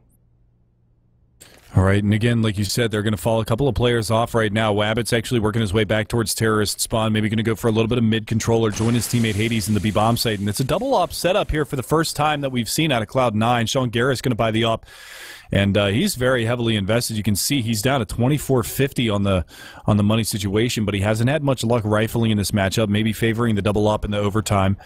And it's going to be Skadoodle. Look at this aggressive angle that he has, and he jumps out, and actually he's on the rotation, so they should be able to get a plant into the B-bomb site, and this is going to be a very dangerous situation for Cloud9 to be in. They bite on this hook, line, and sinker. Skadoodle aggressive on catwalk. They're not going to find anything. They're wasting a lot of nades over here in the A-bomb site. Still waiting for the opening picks to come out as that bomb slowly creeping up through the B halls. This is a great read from Follow Esports. Skadoodle finds one Shroud as well, but the trades are coming out. Elsa finds himself in connector over by the jungle, but the bomb in the B-bomb site, and this is beautiful from Follow Esports. They don't have the man advantage, but they've got a ton of time to set up for this retake. Yeah, and Sean, they did have that double op setup, and Wabbit's got his eyes on the window, but Sean actually drops his AWP to make this retake a little bit more favorable to Cloud9. 3-on-2, but Wabbit gets that pick. He hasn't missed a shot. Drops one, so down to a 2-on-2. Hades over in halls. He's going to spot both of them. He takes out Skadoodle. Getting spammed. That's Shroud in a 1-on-1 now, but the bomb's been ticked so low, Shroud really doesn't have time to do anything but just stick this. It's going to be an easy win for Hades. Nice fake from Follow Esports. And talking about players who have been stepping up, Hades, going into the second half, I think a number of rounds into the second half, was only at 5 kills. He's really picked up the pace now to join back up with the rest of his teammates. But again, the storyline right now is Desi and Wabbit sitting at 33 and 32 kills respectively. And, I mean, Cloud9, they just haven't had an answer. And we're on match point right now. Cloud9's got to save themselves 2 match points. And it's going to be on a very tough buy right now. As you can see, it's just going to be a fast push up towards the A-bomb site. Hades going to be able to trade out Shroud. And Wabbit, he's poised with this AWP, ready to rock and roll. He's going to be looking for one over by Ticket Booth, and he's going to get it. He just doesn't miss right now. He is on fire. Desi's going to find one. This could be it. Could Follow Esports take this map. Ocean's going to bring it down into a 1 versus 3. It's going to be on Sean Garrison. They don't get it done. Big Daddy OD going to clean up the last 2 kills, and that is going to be Follow Esports taking down Cloud9 on Mirage. What a match. What a comeback. Yeah, a huge comeback from a massive underdog to be down. What did we say? It was like 15-8 or 14-8, something like that. And they still made the, or 14-8, and then still made the comeback happen and into overtime. And then, I mean, they just looked excellent from a certain point. It was like a flip got switched, and it was a completely new team, and they just dominated Cloud9 to end that match. Very well done for Follow Esports, for sure. Yeah, brilliant stuff from them. Like you said, they saved 7 match points, got the advantage going into the first OT, were able to capitalize in their CT half with the success that they had late in that second half of regulation and get that round advantage, and then they were just able to finally close it out on their T side, something that they had struggled on early in that first half. So kudos to Follow Esports. They win a big upset over Cloud9 tonight. Yeah, I mean, Desi really carries them through a stretch of that match, but it was Wabbit that brought him over the finish line there at the end. I mean, he just went nuts there and just wasn't missing a shot. But I believe we're going to take a very, very quick break because the other match is going to be starting any minute. So we're going to get what kind of a break we can, and then we'll be right back with the last match of the evening. And so, true. They got to be hyped up, though, after that last victory, especially over what is arguably the best team in North America in Cloud9. So, and catching them a little bit off guard there on Mirage and capitalizing on it in the long run. Now, it was a victory through overtime, but again, you got to feel hyped up. You got to feel good about the situation coming into this matchup, and we're going to see Follow Esports actually starting on the CT side. So, they look to put this one down as well, and it's going to be Winter Fox again. Like we talked about before, the reason that that they haven't had a lot of success so far in Pro League is that 3 of their players are playing from Europe right now, as they've had a couple of visa issues. But we see Desi, Wabbit, Ocean, everybody getting in on the action, and Ocean and Wabbit going to pick up a pair apiece, and that's a Tough thing to say quickly, but I managed to not stumble over that. So Follow Esports going to pick up round number 1 over WinterFox. Yeah, they got mid so incredibly quickly, but they just couldn't take over that site. Devilwalk tries to go, into the connector, and he just gets eliminated. And just holding that bomb site perfectly was Follow Esports. So, and that's tough because after such a crushing loss earlier, you want to get out to a hot start on this map, and you could see that's what they were trying to do. They were just like, all right, guys, let's just be aggressive. Let's just go get some headshots. Not try and be too fancy. Let's just get to fragging, and they get completely shut down. So mentally, that's just going to be tough for them to deal with moving forward. And again, like we talked about, Follow Esports, that's a great start for them again this round, or this map. They were not very successful in their pistol rounds in the last matchup, and there it is, Wabbit with the M4, going to find 2, looking for more, he's going to find 3, can he get the 4th as well? It's Pitt. But Elsa is going to be able to find Lex, and Ocean sweeps him under the rug. And Wabbit, he's starting off strong already on Cobblestone. Yeah, 5-0, and actually no damage, even no kills have gone out yet either of these rounds. Everyone on WinterFox killless. And one thing that we didn't mention is, some of these players on Follow Esports and the pistol round didn't even get tagged by a bullet whatsoever, so they're able to upgrade their armor for cheap, for like $350. So they're able to have M4s out in the second round. They have a lot of money built up as well. They haven't really had to spend too much. And now we see the WinterFox squad favoring towards the B-bomb site, trying to test the waters over there, see what kind of a CT side setup they're going to have as they walk their way down through the broken wall hallway. And they are going to be going for this push. The flashbang comes out, but Elsa is going to be right around the corner. He pulls out a nade at a very impromptu time, but he's going to have a little bit of clairvoyance. XP3 with a flying P250 shot. Devilwalk goes down. Desi's going to be able to find a pair, and there it is. Hades going to take down Pitt. It's all on Anger. And a 1 versus many. And Wabbit's going to be right around the corner, takes him down 3-0. Follow Esports. Not the cleanest anti-eco there, but I think all they lost in that round was a couple of SMGs. Yeah, it's completely alright. And even, I'm actually kind of surprised Ocean upgrades that up. Got that armor pen, take that baby into the 4th round, see what you can do with it. But either way, now Wabbit's got that AWP, and he was a monster with it last map. We talked endlessly about that. XP3 is going to be challenging him with his own op. But now that ping difference, though. Yeah, let's see how that plays. Keep our eye on, for sure. Well, there it is. XP3 going to be able to find that opening frag. Wabbit down and out, so the big scoped rifle fragger is going to be off the map early in this one. Pitt going to be going to a little bit of spam battle with Desi there at the long hallway towards the B-bomb site, and Desi going to lob a nade on him around the corner. That's going to clip the top of the ceiling, so that's unfortunate. That might have actually found a decent amount of damage on the Pitt. Yeah, and this will be just another thing to keep our eye on, as we saw some of the plays that Desi was making on Mirage, where he liked to be aggressive, liked to get some of those big flanks and wreak havoc and catch people by surprise. He's playing over at the B-bomb site right now, and there's constantly aggression in that region from terrorist teams. No matter where in the map they're going, there's always at least 1 or 2 players there just kind of making a presence. So it'll be hard for Desi to find those kind of impromptu surprise flanks throughout this half. Nice angle from Anger is going to be able to find Elsa, and they've got one lurking out through the long A hallway. That's going to be Devilwalk trying to find some action over in that avenue, but he's not going to be able to find anything but Anger. They're going for this split. They're going for this pinch onto this A-bomb site, and this is really scary for Ocean, who's over by the, well, he was over by the cannons. Anger's going to find a nice headshot onto him, and this A-bomb site is open for business. They do have Hades coming around from behind there at the heaven spot. Going to find Anger, take him down, and now Lex might look to challenge, but going to play this one, excuse me, a little bit passively, and that's going to be Hades falling back now. So around on the board for WinterFox as they do capitalize on the first gun round. Yeah, but smart gun saves here. Elsa's going to be able to buy a gun. Hades will be able to drop 1, maybe even 2 to his teammates in the next round. So Follow Esports is going to have another buy moving forward, but the big thing is XP3 with that op picks off Wabbit. That's a huge find, and on top of that, Anger also getting in on the action. They're going to need that. Anger and Lex really need to kind of alleviate some of the pressure by getting at least some opening kills for their European teammates, just to help them out just a little bit. But it is going to be the first round for WinterFox, already on the board on their terror side.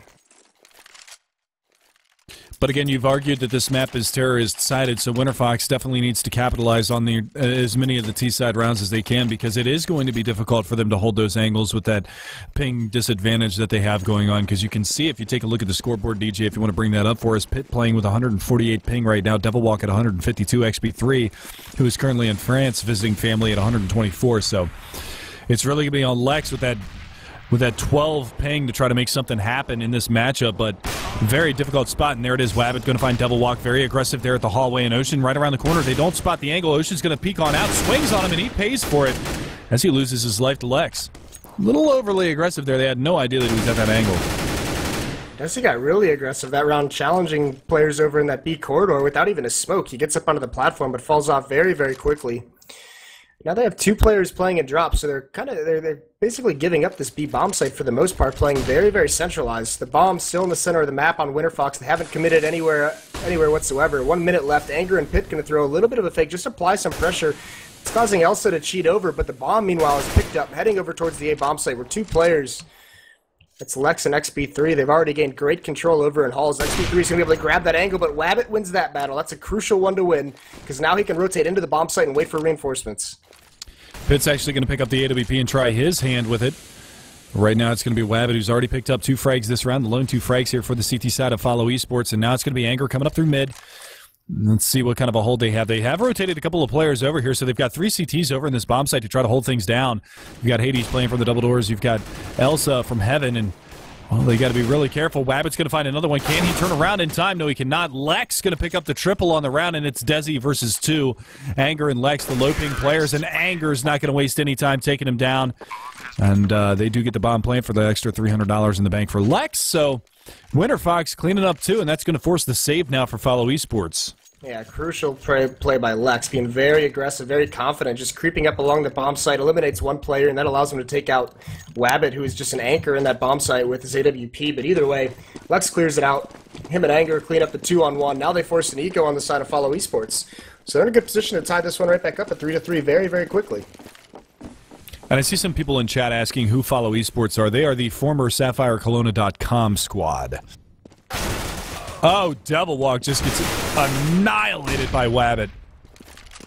And that's an up in their hands, so they've got a little bit of armor pin to work with, but that B bomb site has been given up. They've got a bit of a flank coming out here in mid. I thought ESEA was actually going to work his way around towards the B hallways, and they do spot out a couple of players in the backside of this B bomb site, so this is going to be a little bit tricky. They're going to go for the reverse boost, and I like this call right here. You can see how passive Anger is going to be playing, so he is spotting for it, but he's got other problems to worry about, and that's going to be Wabbit.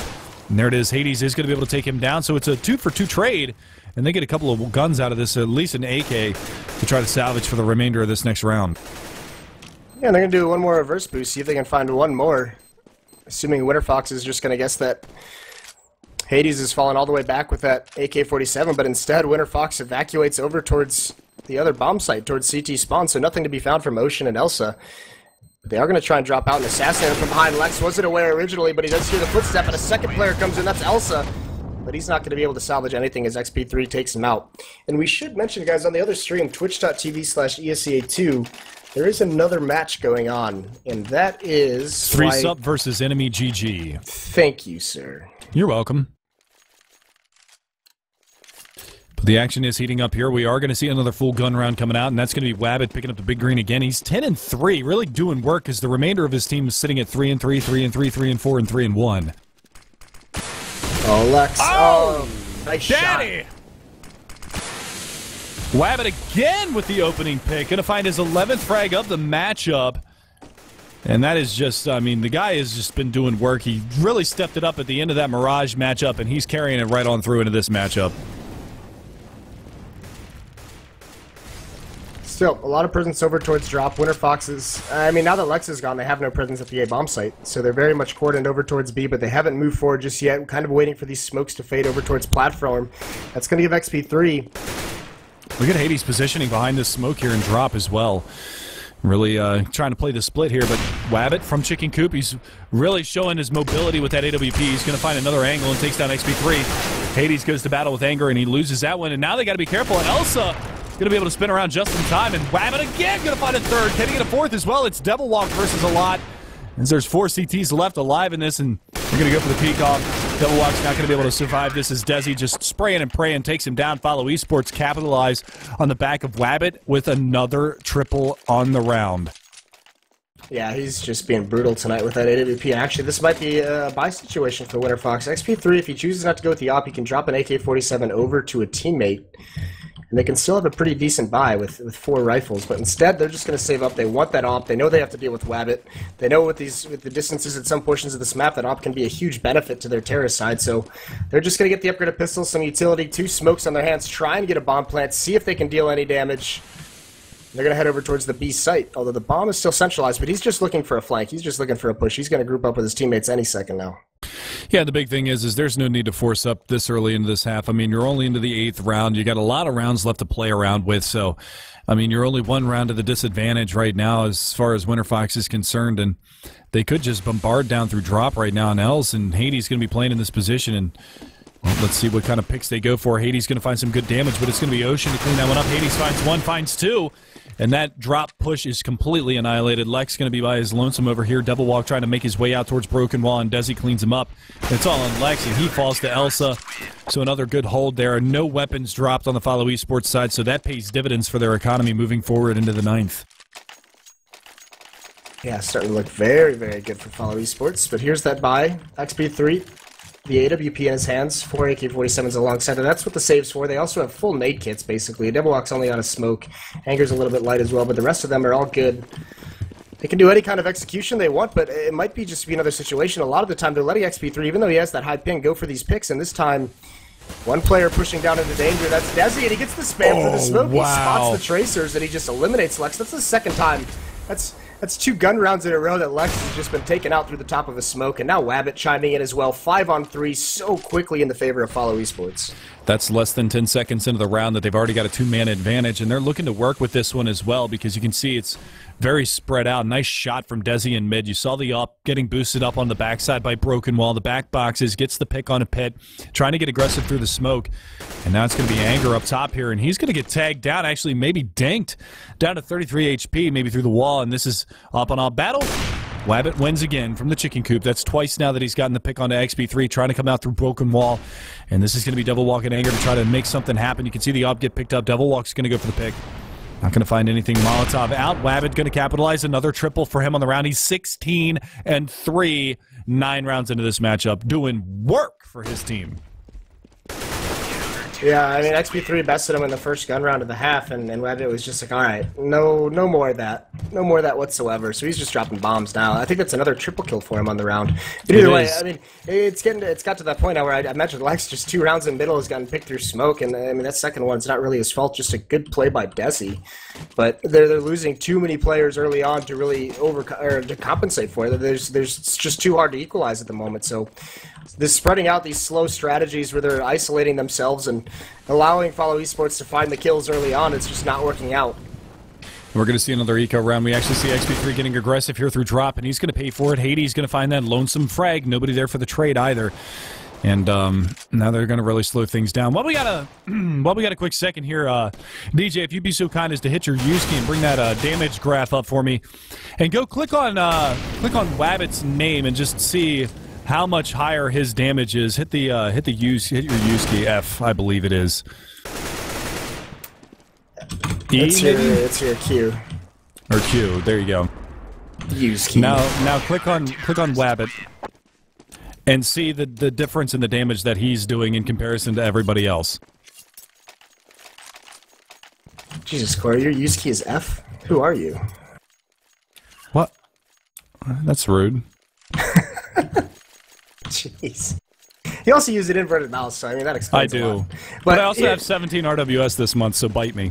I'm glad that WinterFox has gone away from the AWP. Now they have 5 AK-47s. I'd like to see them just stick together, and instead of going for some of these picks, instead of like really spreading out across the map, I'd like to see them just emphasize trading and just gain map control as a team. Just kind of group up and see what they can do with trading, because these op picks are obviously not working for him. Wabbit's just having a field day. Yeah, and it seems this round they're actually just going to go for the standard 5-man rifle setup. But look at this boost that they have going on in the backside of the site. They actually dropped the boost.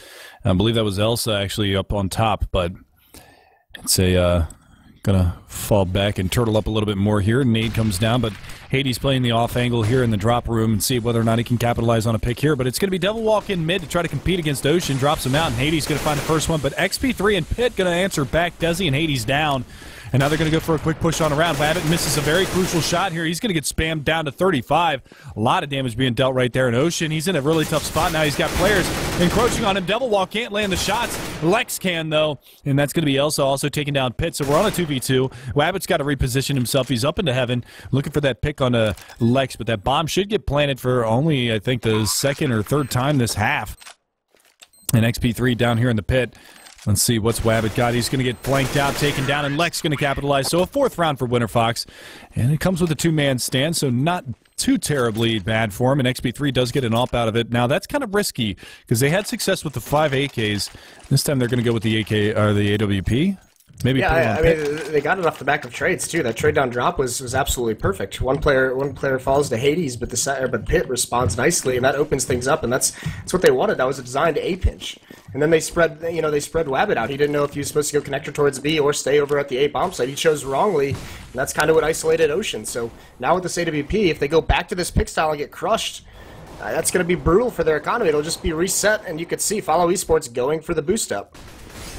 Yeah, and look at this, actually. Devilwalk got flashed through mid. This is going to be an Ocean versus Devilwalk battle here at Long A if Ocean stays in that area, but he's going to fall on back and play a little bit more of a passive position here in the A bomb site, so he's going to be turtling up himself, and Devilwalk's actually worked himself all the way out through the A corridor. You might be able to catch Ocean from the side. Ocean completely unaware. Devilwalk peeks out, and he does manage to pick up the kill, and that's actually his first frag of the half as well, so he's going to have full A control. Hades going to get traded out here as he does take down Pitt, but Anger's there to capitalize, and there again is the trade, and it's going to be that A pinch again. And it's going to be Desi to find one. Desi behind the smoke looking for Pitt, or pardon me, looking for Anger. Nate comes around the corner. If Anger just spams the smoke, he's going to find the frag. But coming around from behind, Elsa bails him out of a sticky situation. So we're down to a 3v2, and Wabbit with the AWP once again. They know that it's at the A bomb site. Wabbit looking for something. That smoke is going to be a little bit off the mark. He's going to have a little bit of clairvoyance, and it's going to be XP3 with this AWP to try to find something. But Wabbit pushing the smoke, finds it. Lex finds one. Can he capitalize? No. Desi takes him down in the round trade again. So WinterFox, even with that bomb plan, I don't think they're going to have enough to buy. Yeah, that's harsh. That's brutal. So they get into the bomb site, but they can't win it out. Anger tries to make an aggressive play, but Desi hurt him. I mean, also turns that corner, just pre-firing it. Desi was prepared for it. He's trying to peer over the smoke to spot Anger, but either way, nice recovery from Follow Esports, because WinterFox, it looked like they had that A bomb site all sealed up. But nice retake. Still going to be a buy with that plant. You see a Deagle on Pitt, Tech 9 onto Anger, but 3 AK-47s and Lex Devilwalk and XP3. And DJ, why don't you bring up the scoreboard real fast, because here's what's scary. There's only one player in the server with double-digit frags, and he's about to hit 20. And that's Wabbit at 19-4. Huge plays from him.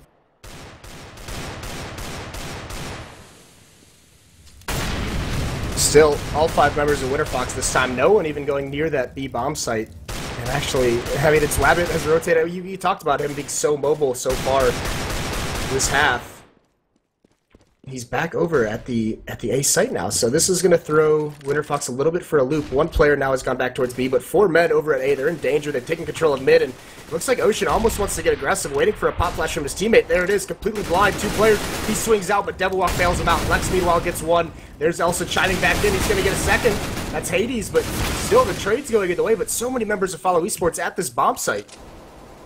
Oh, and Wabbit, he hears Lex coming around through drop, and he just executes him. It's a 1v1.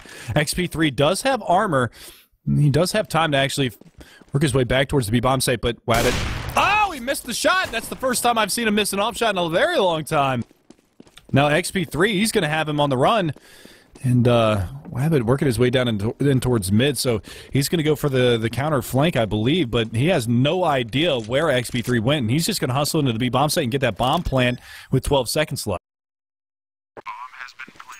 And Wabbit just so far away, he really committed himself to that A bomb site going over towards long. And now, I mean, there's just so many spots. This is a round that XP3 should definitely win. Just hiding up in this B corridor, waiting to hear the defuse sound. Although there is a Molotov and smoke and flash on Wabbit. He's got so much utility, so this is actually turned into a scary situation. He's not going to use the Molotov, but he's in the smoke defusing now. XP3 is going to have to spray him down, and there it is. He connects with the shots through the smoke. Nice one-on-one win for XP3. That's going to give them their 5th round. Much needed round right there for WinterFox as well, because that was on a broken buy. I mean, pistols and an AK or maybe 2 AKs in that situation, but XP3 going right back for the AWP again, and I'm really not favoring this buy from WinterFox. It hasn't worked for them in the past. Their full rifle setup has been what's been, you know, paying off for them so far, and they still have I mean, they finally broken the money here for Follow Esports, but it's taken a very long time for them to do this. And look at this, the boost. Wabbit going to find his 21st frag of the round. Half. 21 that's the word I was. That's the first. That's the word I was going for. Thank you, Moses. And one's all the way up. Devilwalk has worked his way. He's been very, very aggressive, all alone over towards these long A halls, but now he's cornered. Wabbit knows exactly where he is. He's not going to miss that shot. So once again, another situation. Wabbit's given him such a big advantage. One more time, 2 kills for him already. 5 on 3. And I mean, he is just.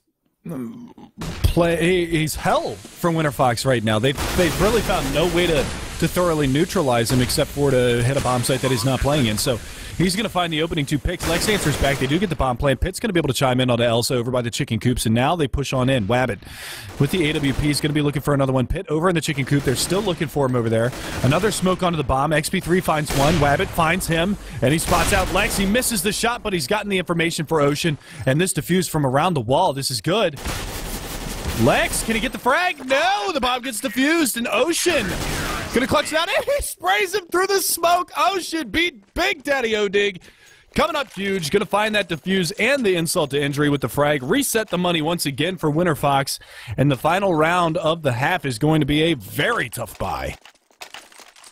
Yeah, 2 Deagles coming out, Galil as well in XP3. There's 1 AK-47 on the board as well, but this is just a tough half now for WinterFox. 5 rounds. Wabbit has just been beasting tonight. 23-6 right now. Yeah, he finished the first matchup around 34 frags, I believe, right behind Desi as well. So, great job from them. But it's an all-out B rush. A brush coming in here, and they're just going to push on in. Elsa's going to be able to find one traded out by Anger. It's going to be a brawl here in the B bomb site, ladies and gentlemen. Hades over by Drop trying to find something, but they're very, very passive here. They only had 1 player defending this area. Now they're going to pop flash on through the smoke. Anger's going to be looking for Wabbit around the corner, and he's going to get the nice headshot onto him. Picks up an off for his troubles. He's pushing in towards Drop. And he's got the off-out, goes for the jump peek, but he's not going to get it. Hades and Desi going to chime in with a couple of kills themselves, and it's down to a 2 versus 3. Bomb has been planted, and it's been taken away for a while, and Lex coming up fused with 3 Deagle frags to close out the half, and Follow Esports falls at the end. WinterFox going to pick up a big round there to close it out. Yeah, that was actually a worst-case scenario for WinterFox. With that kind of a light buy, for Follow Esports, with that kind of a light buy out of WinterFox in the last round, they get into that deep bomb site, and everyone from Follow Esports is over towards Drop. They're completely locked out of the site just automatically by virtue of the setup they were running. So WinterFox catches them off guard with that B rush right at the end. Grab that 6th round, so that's a little bit of breathing room, but still, a long way to go now. Yeah, it's still a very big uphill battle here for WinterFox, and it all stems from this pistol round as Follow Esports going to be able to go up to 12, executing this pistol round victory and the subsequent anti-ecos afterwards. Obviously, it's come on the back of Wabbit, who's having a sensational night. Follow Esports already took down Cloud9 in overtime on Mirage, the matchup that we saw before this. And now they're looking to capitalize into the pistol round. Why don't you take us away here, Moses? Alrighty. Desi's going to get aggressive solo like he likes to do, but there's the dualies from Pitt. They take the head off of Desi. Meanwhile, Elsa picked off Lex, who pushed up middle very, very aggressively, trying to grab some intel, so down to a 4-on-4. And the defense is a little bit confused about where they should rotate. This has caused Pitt to be aggressive himself, and Wabbit, just another free kill for him on the rotation. All the defenders are over at the A bomb site. Meanwhile, Wabbit with the bomb, he's going to be at B, and it's completely clear. Now Follow Esports has got to reconvene, but this is basically a free plant. Wabbit doesn't have to worry as he crosses into the bomb site. All 3 CTs working their way back around through Drop. Anger's going to get boosted up, but Ocean is watching this position, and this should be a pretty easy kill. Yeah, about as easy as it gets. He shot about 2 bullets too many there for that kill, but it's going to be Devil Walk and XP3 to try to clutch this one out. Oh, Devil Walk! What the hell was that? Snapshot onto Wabbit takes him down. Hades with the trade, and it's down to a 1v2. And XP3 does have a kit. There's the peek from Hades, and the headshot to follow, so Follow Esports does pick up the round in the long run anyway. Yeah, and they just basically had to wait for pushes that round. I mean, WinterFox gave up 2 with Lex pushing up middle or trying to flank in those halls, and then Pitt trying to push up when he thinks it's a committed A attack. So that's, I mean, those kind of pushes have got to be some kind of miscommunication about what the opposing team is doing. That push by Desi, that really aggressive play out towards the platform at B, probably spurred a B hit call out of his teammates, and that's what caused Lex to run out. So again, it's going to be actually a really bolstered buy here from the terrorist side. As you can see, they're going for those rifles. Ocean going to be on the UMP. And we'll see if he can capitalize. Pitt does have a scout, and there it is. Wabbit going to find one as well as Ocean. Ocean going to find a second one as well. That ump going to put a lot of money in the bank, and you can already see WinterFox just resigning from this round. Yeah, not even armor on these two players, but there's no reason really for them to go for it. Pitt, he's the one who invested so much. He's down at $0. He's down for the count, so they're just so far away. They can't even go for exits. And actually, I mean, Follow Esports, they don't even really need to do this, but they're pushing up. They're trying to find these kills. Both players down at the bottom side of mid. Looking for something over in that area. XP3 is actually a long A. Double Walk is in the danger zone. Still looking for something over here. 3-man advantage for the Follow Esports side, and Devil Walk around the corner. Oh man, they're going to press on in, and Ocean is going to look to clear the angle, but his teammate there, Desi's going to find that. XP3 can't connect, and that is going to be the round. 11-6 for Follow Esports. Yeah, they're going to have to come out huge on this fourth round. They need to get their gun round started very, very strongly. Because Follow Esports, they're not letting up. That was a very, very quick eco round push into that B bomb site, and they just eliminate everyone. And that's the scary thing now, too, because once Wabbit gets the op in his hands, I mean, he was just on a tear. Like, how are they going to stop? Can they stop him on the CT side? That's going to be the big question, because he pretty much did whatever he wanted in the first half. And once again, Follow Esports, a lot of bodies over towards this B site, some going towards drop 3, coming towards the B platform. And it's a few upgraded pistols here for WinterFox. And he's going to have to come on the back of Anger with some beautiful headshots from that Beagle. And he's going to be able to find one. And another. But there it is. Wabbit and Elsa going to clean this one up. Elsa going to go for the triple. Spray down at the drop. And it's going to be XP3 trying to lurk his way back around through the CT connector towards the B-bomb site. And there's really not much that he can do here. And again, Wabbit finding another pick this round. 26-8. He's 12 kills ahead of anybody else in the server. Almost doubled up on everybody. And Elsa going to find the quad anyway. That was actually some really nice shots at Anger from the chicken coop. Despite burning 2 HP, he's got to rush out, gets a nice 1 deke from long range. Unfortunately, I mean, Follow Esports just had too much arsenal, and they overcome whatever damage that was taken from Anger. And Wabbit doesn't switch over to that AWP early on in the half. It's 5 AK setup for Follow Esports. No AWP as well for XP3 on the CT side. Well, he's got to know that they've kept their money relatively low. They didn't really invest into head armor. That Scout on Pitt really kind of keeping him down on the money situation as well. You can see not a lot of utility on him, a smoke and a flash. And Double Walk's going to get spotted here through mid, and that's not going to be very good for him as there's 2 terrorists right around the corner. So he's going to back all the way off back towards the A-bomb site. So not a bad play from him. And really no reason for Wabbit to pick up the op just yet because there's not going to be an op-on-op battle this round. Yeah, that pressure that was caused by the 2 players over in the halls has caused Devilwalk to call Anger over, so they're both committed inside the bomb site. XP3's even cheated over. That causes Lex to go towards drop, so it's just Pitt. He's got a lot to do. He's going to spray through the smoke. He's going to find the first one. Is he going to fall back? Smoke comes out, but no committal quite yet from Follow Esports, but now the players from WinterFox start rotating back. There's 3 members here, 2 of them on drop, though, so Pitt is still very much alone, and Desi takes advantage of that. Down to 10 HP, but he gets the kill. Yeah, and just like that, they're going to open things up a little bit here, but XP3 is going to find one. The second was just a little bit of collateral through the smoke, and Lex pushing on through that Molotov is going to find one. Wabbit with only 5 HPs in the smoke right now, trying to find something, but Anger's going to be able to clean that one up, and WinterFox is going to take the first rifle round. Now, the money is in the bank for the terrorist side. They should be able to buy. Is Wabbit going to go for the AWP this time? He should drop an AK over to Hades. And we are going to get a pause really quick as well. Not sure who called it or for what reason. It could be a tactical from WinterFox, just making sure. I mean, this is a round. If they lose this round, they're going to be in a lot of trouble. They do have some money built up from winning with so many players surviving, with 4 players surviving that round, but just making sure their defense is on point. So again, WinterFox able to win that first gun round. I believe it was kind of the same story in the first half. They lost the pistol round, won a couple of gun rounds, and then it was just really Follow Esports capitalizing throughout the half on a lot of WinterFox mistakes dedicated to that AWP, and not really paying off for him in the long run. But now Wabbit does go for the AWP. He's been so lethal with it so far in this series. And see whether or not he can capitalize again. So they're a very heavy investment here on the terrorist side. It's all for nothing, or all or nothing is what I mean to say. And if they lose this one, they will be on the save. So you got to burn it to earn it, Moses.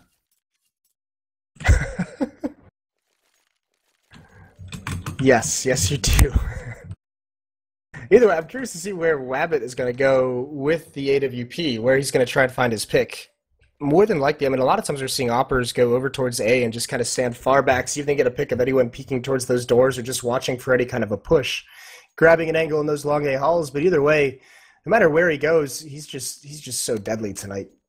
They really have to figure something out for him. And Follow Esports tonight has put together two very, very solid matches so far. Right, you are, Moses. So we're going to see this unpaused freeze time ticking on down. And Follow Esports on the big buy. Let's see whether or not they can capitalize here against WinterFox. And let's see what direction Wabbit decides to go. It looks like he's going to be working his way over towards mid. Flashbangs go on out. Smoke as well. He's just upping for a cross towards the danger stairs. And nobody's going to be tempting the fates just yet. And look at this, a big rotation over towards the B bomb site. All 5 CTs kind of cheating their way over in that direction. You've only got Devilwalk, who's working his way back over into the A bomb site right now, but slowing things down here on the terrorist side. Yeah, very, very slow. I mean, this is more than likely to give time for Wabbit to find a pick with that AWP. They've taken control of middle. Wabbit's going to be able to peer up towards these double doors. He's got the angle, but XP3's not even going to peek it whatsoever. But there's the pick. Hades at drop eliminates Anger off the map, and no rotations out of the safe bomb site quite yet. XP3's really, really exposed for anyone from Follow Esports to come up mid, and now they're putting pressure. XP3 swings out. He gets dropped immediately. It's just Devilwalk inside the bomb site. He's getting naded. He's getting flashed, and he gets taken out by Desi. Now the A-hit is completely in the favor of Follow Esports as they take out one more. That's Lex, and no response whatsoever from the defense. And this lurk from Hades is scary, but it doesn't even matter. He's not going to get time for it as Desi just taking matters into his own hands, picks up the triple on the round, and that's what we expect to see from Desi after the performance that he had on Mirage earlier. Yeah, he had him and Rabbit have been having a really, really good night. Obviously, I mean, those two are really the two big players in that upset over Cloud9, and here, I mean, Wabbit just cleans it up. Desi hasn't even really had to do anything because that ult from Wabbit is just wreaking so much havoc in the first half that, I mean, it was just kind of mop-up for the rest of the players. But stuck on 7 rounds, WinterFox's does get reset. So just another chance for Follow Esports to spread this scoreline out just a little bit more, make it up towards 14, and still taking control over towards these long A halls. There's a stack here, but XP3 can't get the first kill. Devilwalk is put so incredibly low, down to 8 HP. He's got to fall all the way back. Very risky push there. They did throw the pop flash out and were able to find it, but Elsa already lurked out through the broken wall, finds a free kill on the pit. And this is going to be Anger trying to hold now. As you can see, they're actually falling back. Desi's still lurking here in mid, but Anger filthy with the deagle. Going to find the one dig onto Desi, takes him down. But that bomb site B is pretty much open with the exception of Lex, who somehow finds himself a kill and an op. Yeah, that could spell danger for Follow Esports now in a 2-on-3. I mean, he's going to get pinched from both sides. He's got to find a way to make this work. And he's just trying to guess, but he turns away at the wrong moment. Ocean decides to peek. Now they have the bomb and the bomb site. Devilwalk with 8 HP does have an AK-47, and he's just going to want to save this because there's no chance of winning this round, so he's just going to run over towards Terra's spawn. Bunker down inside the tower. The old pub spot. The pub tower, AWP Peak Fest. But again, it's going to be Follow Esports up on tie point, 14-7, and I'm impressed by Follow Esports tonight. They look really good. They've had a couple of rounds where they've made some mistakes, but for the most part, once they got a little coordinated, especially in that Mirage matchup on their CT side, once they got coordinated and Desi and Wabbit really started stepping up, and as well as Hades in that second half and going into overtime, they really looked solid. Did Wabbit hit 30 kills in that Cloud9 match? I mean, he was flirting with it pretty close. I think he had 34 by the end of it.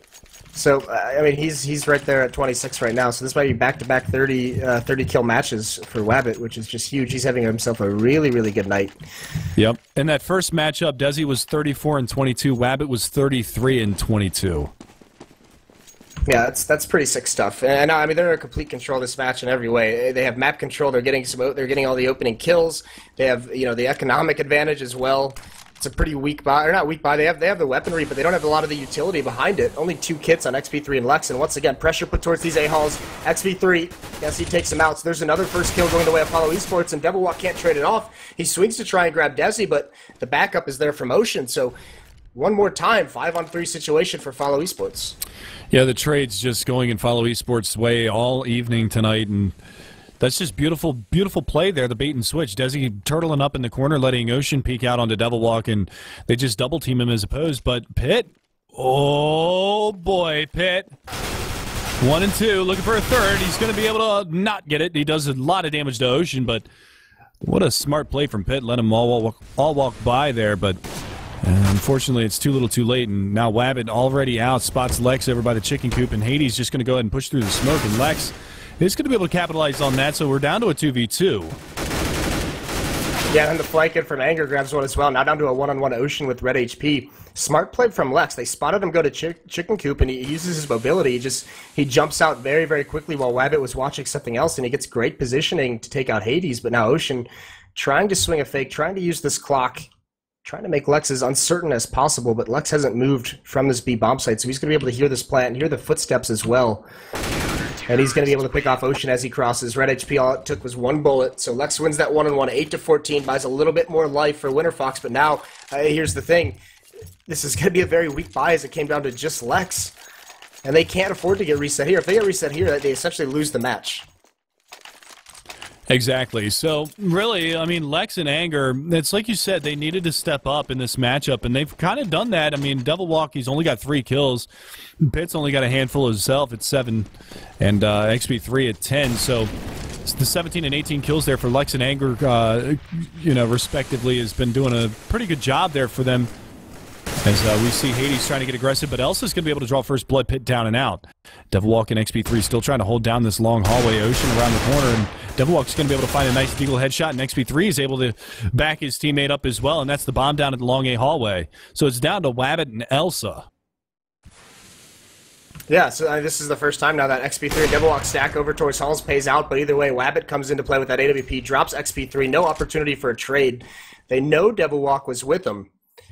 But now, Lex is rotating from that B bomb site, and Wabbit is just holding. They're going to let Elsa get into mid and try and go up dangerous stairs, but the peak, the timing is in the favor of Devilwalk, and now it's all on Wabbit in a 1-on-3. Surely he can't do this. He's been doing everything for his team all night. And now he's going to push up. A nice no-scope on a Devilwalk, and he looks like he's going to jump out of the way of the spray, but Anger peeks out wide enough to find him, and Wabbit falls. And there's a 2-round string for WinterFox, and that's going to force a save round out of Follow Esports, so nice recovery. Exactly. So WinterFox chipping away, getting themselves back into this one step by step right now, but Follow Esports, they're still right on the cusp. 1 more round to secure at least overtime, 2 rounds to win it. 14-9 is your score line, and we are going to see a save come out, just like Moses had talked about. And if they go for the fast long hauls push, this could actually pay off really, really well for them, as there's no players over that area. Devilwalk and XP3 had been playing in that corridor so far in this first half, or the better part of the second half, I mean. And now it's going to be Devilwalk falling back, XP3 trying to watch that mid corridor himself, and Elsa's going to walk on out. This should be a pick for, oh, XP3 going to get baited by the shoulder peek. So they know that they've got that op holding honest here in mid. If they decide to push out through the through long A, they might really be able to do some damage here. Desi getting aggressive here in middle as well. And now the smokes come over, and the push is on. XP3 actually hits the leg shot on the Hades. He's got one lined up. Wabbit, they're going to go for the boost over the top, and Hades, XP3 a little slow to react, and Hades going to find that 1-dig. Wabbit does go down, fully blinded by Devilwalk here in the backside of the site, but it's going to be Ocean to try to take up that cup, and now Devilwalk peeking out, gets taken down. Ocean with the Glock. Desi finds one as well as Hades. It's all down to Anger. But Anger with the severe HP advantage in this situation, and it's going to be on Ocean to try to clutch this one out, and it doesn't look good. Anger should be able to clean this one up with no problem whatsoever, as they play a little cat and mouse around the bomb site, and Ocean not watching his back, but he creeps around the wall just in time, and Anger's got to go for the peek. Anger peeking the wrong angle, and Ocean clutches it out. Big Daddy O-Dig, 16 HP and a dream, gets it done. Follow Esports now on match point. Clever play from Ocean there, just hiding in that corner. The movement, the timing gods are with him there. Because he wasn't really even checking anything. He didn't even know Anger was walking up around that angle, so he basically gets in that spot and just says, all right, if Anger comes around this way, I lose. If he comes this way, I have a chance of winning, of just catching him off guard, but he does win it out in the end, and that's just kind of a microcosm of this entire night for WinterFox. Nothing really going their way. Last-ditch effort here for upgraded pistols and a FAMAS.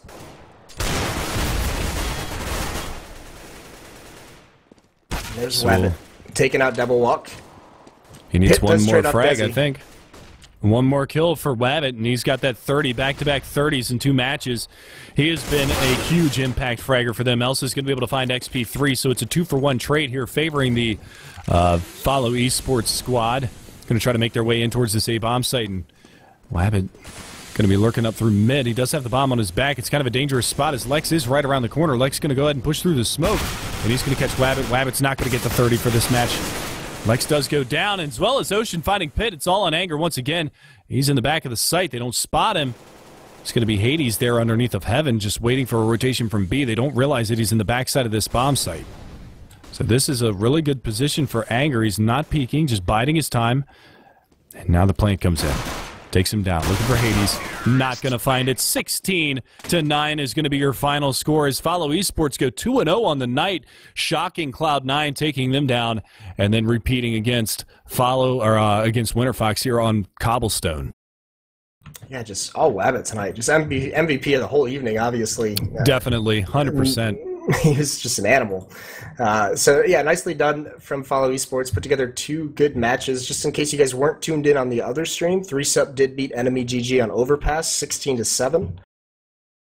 Big win there for 3sup as well. And just to run down the standings, I mean, Complexity's at the top. They're at 6-2. Cloud9 is in second with 3-1. CLG is tied with them for 3-1. Follow Esports in fourth at 3-2. Coast at 3-4 in the 5th spot. Liquid is all the way down at 1-1. So is Luminosity. So we're going to see those shuffle as the season goes on. There's obviously Complexity's played 8 matches, and Liquid and Luminosity have only played 2. So as they catch up in those matches, now that they're back from traveling, we're going to see a lot of Liquid and Luminosity matches coming up in the next few weeks. Those standings will shuffle around quite a bit. But for now, that's how it looks. And a good night of matches tonight, Mega Man. Yeah, I mean, it started off a little lackluster with a 16-5 victory on for Complexity over Luminosity on Overpass, and then the 16-1 stomping of Cloud9 over WinterFox. But then really good matchup. Follow Esports strutting their stuff, taking down Cloud9 on Mirage in overtime, 19-16, and then getting a pretty clean victory there, 16-9 over WinterFox on Cobblestone. So our MVP for the night definitely going the way of Wabbit, stepping up when he absolutely needed to, doing a great job with that AWP, locking it down. And then kudos to Desi with a great showing on Mirage, and individual efforts really stepping up there. Hades doing a good job as well. Ocean getting a couple of really nice clutches there in the end to push it over. And yeah, kudos to Follow Esports. Great night for them. For sure, and that's going to end the evening. Just to let you guys know, for tomorrow, are you casting tomorrow with me, or is it back to blue? I believe it's blue tomorrow night for you. I'm actually indisposed. I'm teaching a class at local college tomorrow night. Ah, Professor Mega Man. Something like that. Okay, so tomorrow night we're going to have Complexity versus Enemy. Second match will be Cloud9 versus Luminosity. That'll be a really good match. That'll be a cool one to tune into. Also, Conquest, who's looked pretty good. They're sitting at 1-2. They're going to go against Luminosity. Brazilians with a doubleheader, and the last match of the evening will be another Cloud9 matchup versus Team Coast. So some really, really cool matches tomorrow night. Make sure you guys stop back in to see Blue and I bringing you some action. And everyone have a good night. Yep, take care, guys. We'll see you all tomorrow at 8 p.m. Eastern Standard Time.